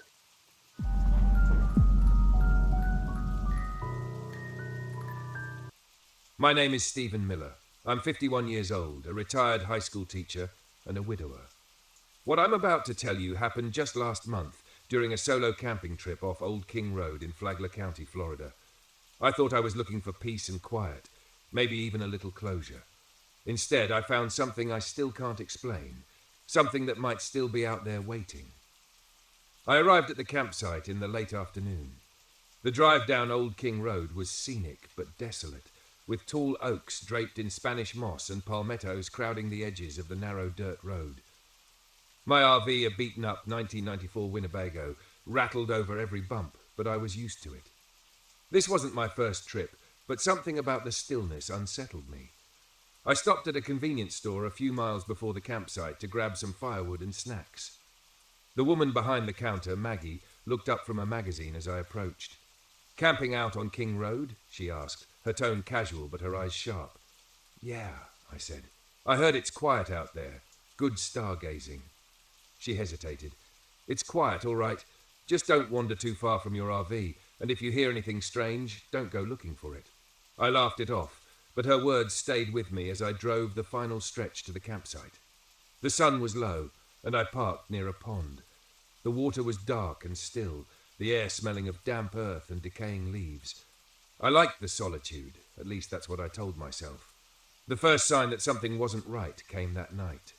I had a small fire going, and the RV's generator was humming softly. I was sitting by the fire nursing a cup of instant coffee when the generator sputtered and died. The sudden silence was jarring. "Damn thing," I muttered, grabbing a flashlight to check it out. Everything looked fine. No loose wires, no obvious problems. When I flipped the switch, it roared back to life as if nothing had happened. I returned to my chair, but the unease lingered. The forest around me felt too quiet, like the wildlife had been holding its breath. Then I heard it, a faint rustling in the bushes behind me. I turned, the flashlight beam cutting through the darkness, but there was nothing there. Probably a raccoon, I thought, but I couldn't shake the feeling that I was being watched. The next morning, I decided to explore the area. The pond looked serene in the daylight, its surface reflecting the grey sky. As I circled it, I noticed something strange, footprints in the mud. They were large, clawed, and definitely not human. A chill ran down my spine. That's when I saw him, a teenage boy, maybe 15 or 16, standing at the edge of the trees. He was thin, with dirty clothes and wild, unkempt hair. His eyes darted nervously as if he didn't want to be seen. "Hey there," I called out. "Are you lost?" The boy flinched, but he didn't run. "You shouldn't be here," he said, his voice barely above a whisper. "What do you mean?" I asked, stepping closer. "Do you live out here?" He shook his head. "It's watching you. It watches everyone. You have to leave before it gets dark." Before I could ask more, he turned and bolted into the woods. I considered going after him, but something in his voice, pure, raw fear, stopped me. I returned to the RV, uneasy. That evening, I found a mutilated deer near the edge of the pond. Its body was torn apart, the flesh twisted and shredded as if by massive claws. I've seen animal attacks before, but this was different. It looked deliberate. I decided to stay inside the RV that night. The generator kept cutting out, leaving me in darkness for minutes at a time. Each time the lights flickered back on, I thought I saw movement outside the windows, shadows darting just out of sight. Around midnight, I heard a sound that froze me in place. My late wife's voice. "Stephen," Dana whispered, "come outside." I knew it wasn't real. I'd been dreaming of Dana ever since she passed, but this was different. Her voice was so clear, so close. When it called again, I almost opened the door before catching myself. "No," I whispered, backing away. "You're not real." The whispers stopped, but the RV shuddered violently as if something heavy had slammed into it. I grabbed a kitchen knife and held it tight, my heart racing. The shuddering stopped, leaving me in silence. The next morning, I found deep scratches on the RV's door, like claw marks. The boy, Ethan, appeared again, standing at a distance. His eyes were wide, his face pale. "It's hungry," he said. "It doesn't stop." "What is it?" I demanded, approaching him. "What's out there?" He hesitated, then muttered, "It's old. It was here before us. It feeds on fear, on grief. If you don't leave, it'll take you." I tried to get him to explain, but he ran off again. This time I followed him. He led me deeper into the woods, where the trees grew denser and the air colder. Finally, we reached a clearing with strange symbols carved into the trunks. Ethan pointed at them. "This keeps it out," he said. "Stay here if you want to live." Before I could ask more, he vanished into the trees. I looked around, my pulse hammering. The forest felt alive, the air thick with an oppressive energy. The whispers started again, louder this time, coming from all directions. I returned to the RV, but the hunger followed. That night, it showed itself. I was sitting by the fire when the forest went silent. Then I saw it, a shadowy figure at the edge of the trees. It was humanoid, but wrong, its limbs too long, its movements jerky and unnatural. Its eyes glowed yellow, fixed on me. "Dana," it said, its voice distorted and hollow. "Come to me." I stood frozen as it stepped closer. The firelight flickered, and I saw its face, or what was left of it. The flesh was stretched and rotting, its mouth too wide, filled with jagged teeth.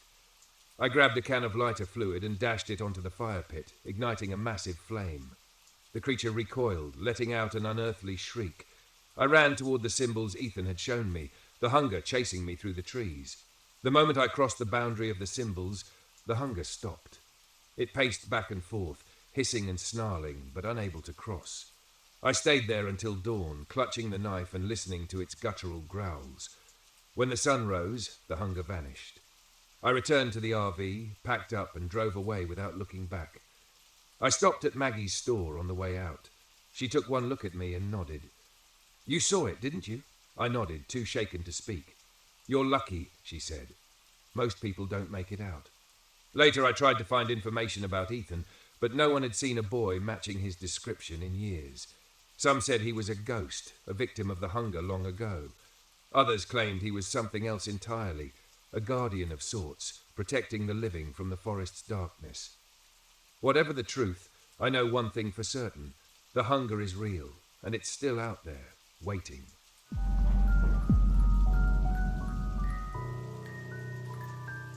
My name is Kenneth Warren. I'm 42 years old, and this happened a few months ago when I decided to take a break from the life I'd been barely holding together. My wife, Jenna, passed away last year, and the silence of my empty home had become unbearable. I'd always loved music. It's what I taught for years. But after she died, I couldn't bring myself to pick up a guitar. So I bought an RV and decided to travel, hoping to find something, anything, that would help me feel alive again. That's how I ended up at Big Shays State Park in Florida. I'd read about the park's rapids, the largest in the state, and thought their roaring, chaotic beauty might inspire me to compose again. What I didn't know was that the silence I'd been running from would find me there, in the voices of the dead. I pulled into the park just before dusk. The forest was dense and quiet, save for the distant roar of the rapids. The ranger station was empty, but I found a map pinned to the bulletin board outside. It marked a few trails and campsites, one of which was near the riverbank. That's where I decided to stay. As I set up my RV, a ranger approached, a woman in her 30s wearing the usual khaki uniform and a wide-brimmed hat. Her name tag read Laura. "Camping alone?" she asked, her tone polite but laced with concern. "Yeah," I said, trying to sound casual. "Just needed some peace and quiet." Laura nodded but hesitated. "The rapids can be unpredictable. Be careful if you hike near the water." She paused, glancing toward the tree line. "Some people say you can hear voices out there at night. Probably just the water playing tricks, but it can be unsettling if you're not used to it." I smiled, more amused than unnerved. "Thanks for the warning." Laura didn't return the smile. "Just don't wander too far." With that, she left, her words hanging in the cool evening air. After dinner, I sat outside the RV with my guitar, strumming idly as the last light faded from the sky. The sound of the rapids was louder now, a constant rush that drowned out the usual nighttime symphony of crickets and frogs. For the first time in months, I felt a flicker of inspiration. Maybe this trip wasn't such a bad idea. Then I heard it, a faint giggle like a child's, carried on the wind. I froze, my fingers stilling on the strings. It was faint, almost drowned out by the river, but unmistakable. I scanned the tree line, but there was nothing there. "Hello?" I called, my voice sounding too loud in the quiet. No answer, just the river and the faint rustle of leaves. I told myself it was nothing, just an echo or my imagination playing tricks, and went inside to sleep. That night, I dreamed of Jenna. She was standing by the river, her back to me, humming the lullaby she used to sing when we were younger. I tried to call out to her, but no sound came from my lips. When I woke, my cheeks were wet with tears. The next morning, I decided to hike one of the trails that wound along the river. The air was crisp, and the sunlight filtered through the trees in golden streaks, but the unease from the night before lingered. I couldn't shake the feeling that I was being watched. About halfway down the trail, I noticed something odd, small footprints in the mud, too small to belong to an adult. They ran alongside my own for a few steps before veering off toward the river. There were no other campers around, and the sight sent a chill down my spine. As I followed the trail, the roar of the rapids grew louder, almost deafening. Then I heard it again, a child's laughter, clear and sharp, cutting through the noise. I stopped in my tracks, my heart pounding. "Who's there?" I called. Again, no answer. Shaking my head, I pressed on, determined to reach the riverbank. When I got there, I found something even stranger, a small, moss-covered doll lying on the rocks. Its face was faded and weathered, but its eyes seemed to glint in the sunlight, almost as if they were watching me. I picked it up, examining it closely. As I turned it over, a faint melody began to play, a music box tune, soft and haunting. My breath caught in my throat. The tune was the same lullaby Jenna used to hum. That evening, I couldn't shake the melody from my head. It felt like the forest was closing in, the shadows growing longer, the air heavier. As I sat in the RV, the music box tune began to play again, faint at first, then louder. I searched the RV, convinced I'd accidentally brought the doll inside, but it wasn't there. The tune stopped abruptly, replaced by a soft knock at the door. I froze. My hands trembled as I reached for the handle and yanked the door open. No one was there, just the empty forest bathed in moonlight. Then I saw them, shadows flitting between the trees. They were small, childlike, moving too quickly to be human. My stomach churned as I realized they were circling the RV. I slammed the door shut and locked it, my breath coming in shallow gasps. The RV began to shake as if something, or many somethings, were pounding on the sides. I shouted for them to stop, but the noise only grew louder, the whispers and laughter blending into a chaotic cacophony. Finally, I grabbed my guitar and strummed the first chords that came to mind, playing louder and louder until the shaking stopped. The laughter faded, leaving only the sound of my music and the distant roar of the rapids. The next morning, I knew I had to leave, but something drew me back to the river.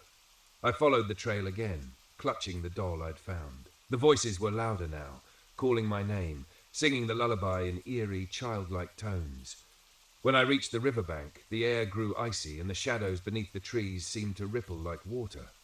"I know you're here," I said, my voice trembling. "What do you want?" The voices grew louder and the shadows took shape. 3 children, their faces pale and hollow, their eyes dark voids. They stared at me, their expressions a mix of sadness and anger.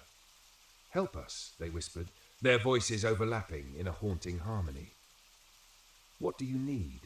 I asked, though I wasn't sure I wanted to know. They pointed to the doll, and in that moment I understood. They were tied to it, bound to the river by whatever tragedy had claimed them. I placed the doll on the ground and stepped back, watching as the children reached for it. But as their hands touched it, their forms began to twist and contort, their whispers turning to wails. The river surged, the rapids crashing violently, and the shadows rushed toward me. I stumbled backward, tripping over the rocks, and ran as fast as I could, the screams echoing in my ears. I left Big Shays that day, vowing never to return. The doll stayed by the river, but the memory of those voices has haunted me ever since. I tried to write about it, to turn it into a piece of music, but every time I play, I hear their whispers in the background.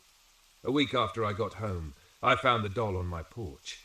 Its music box was broken, but sometimes in the dead of night, I swear I can still hear it playing.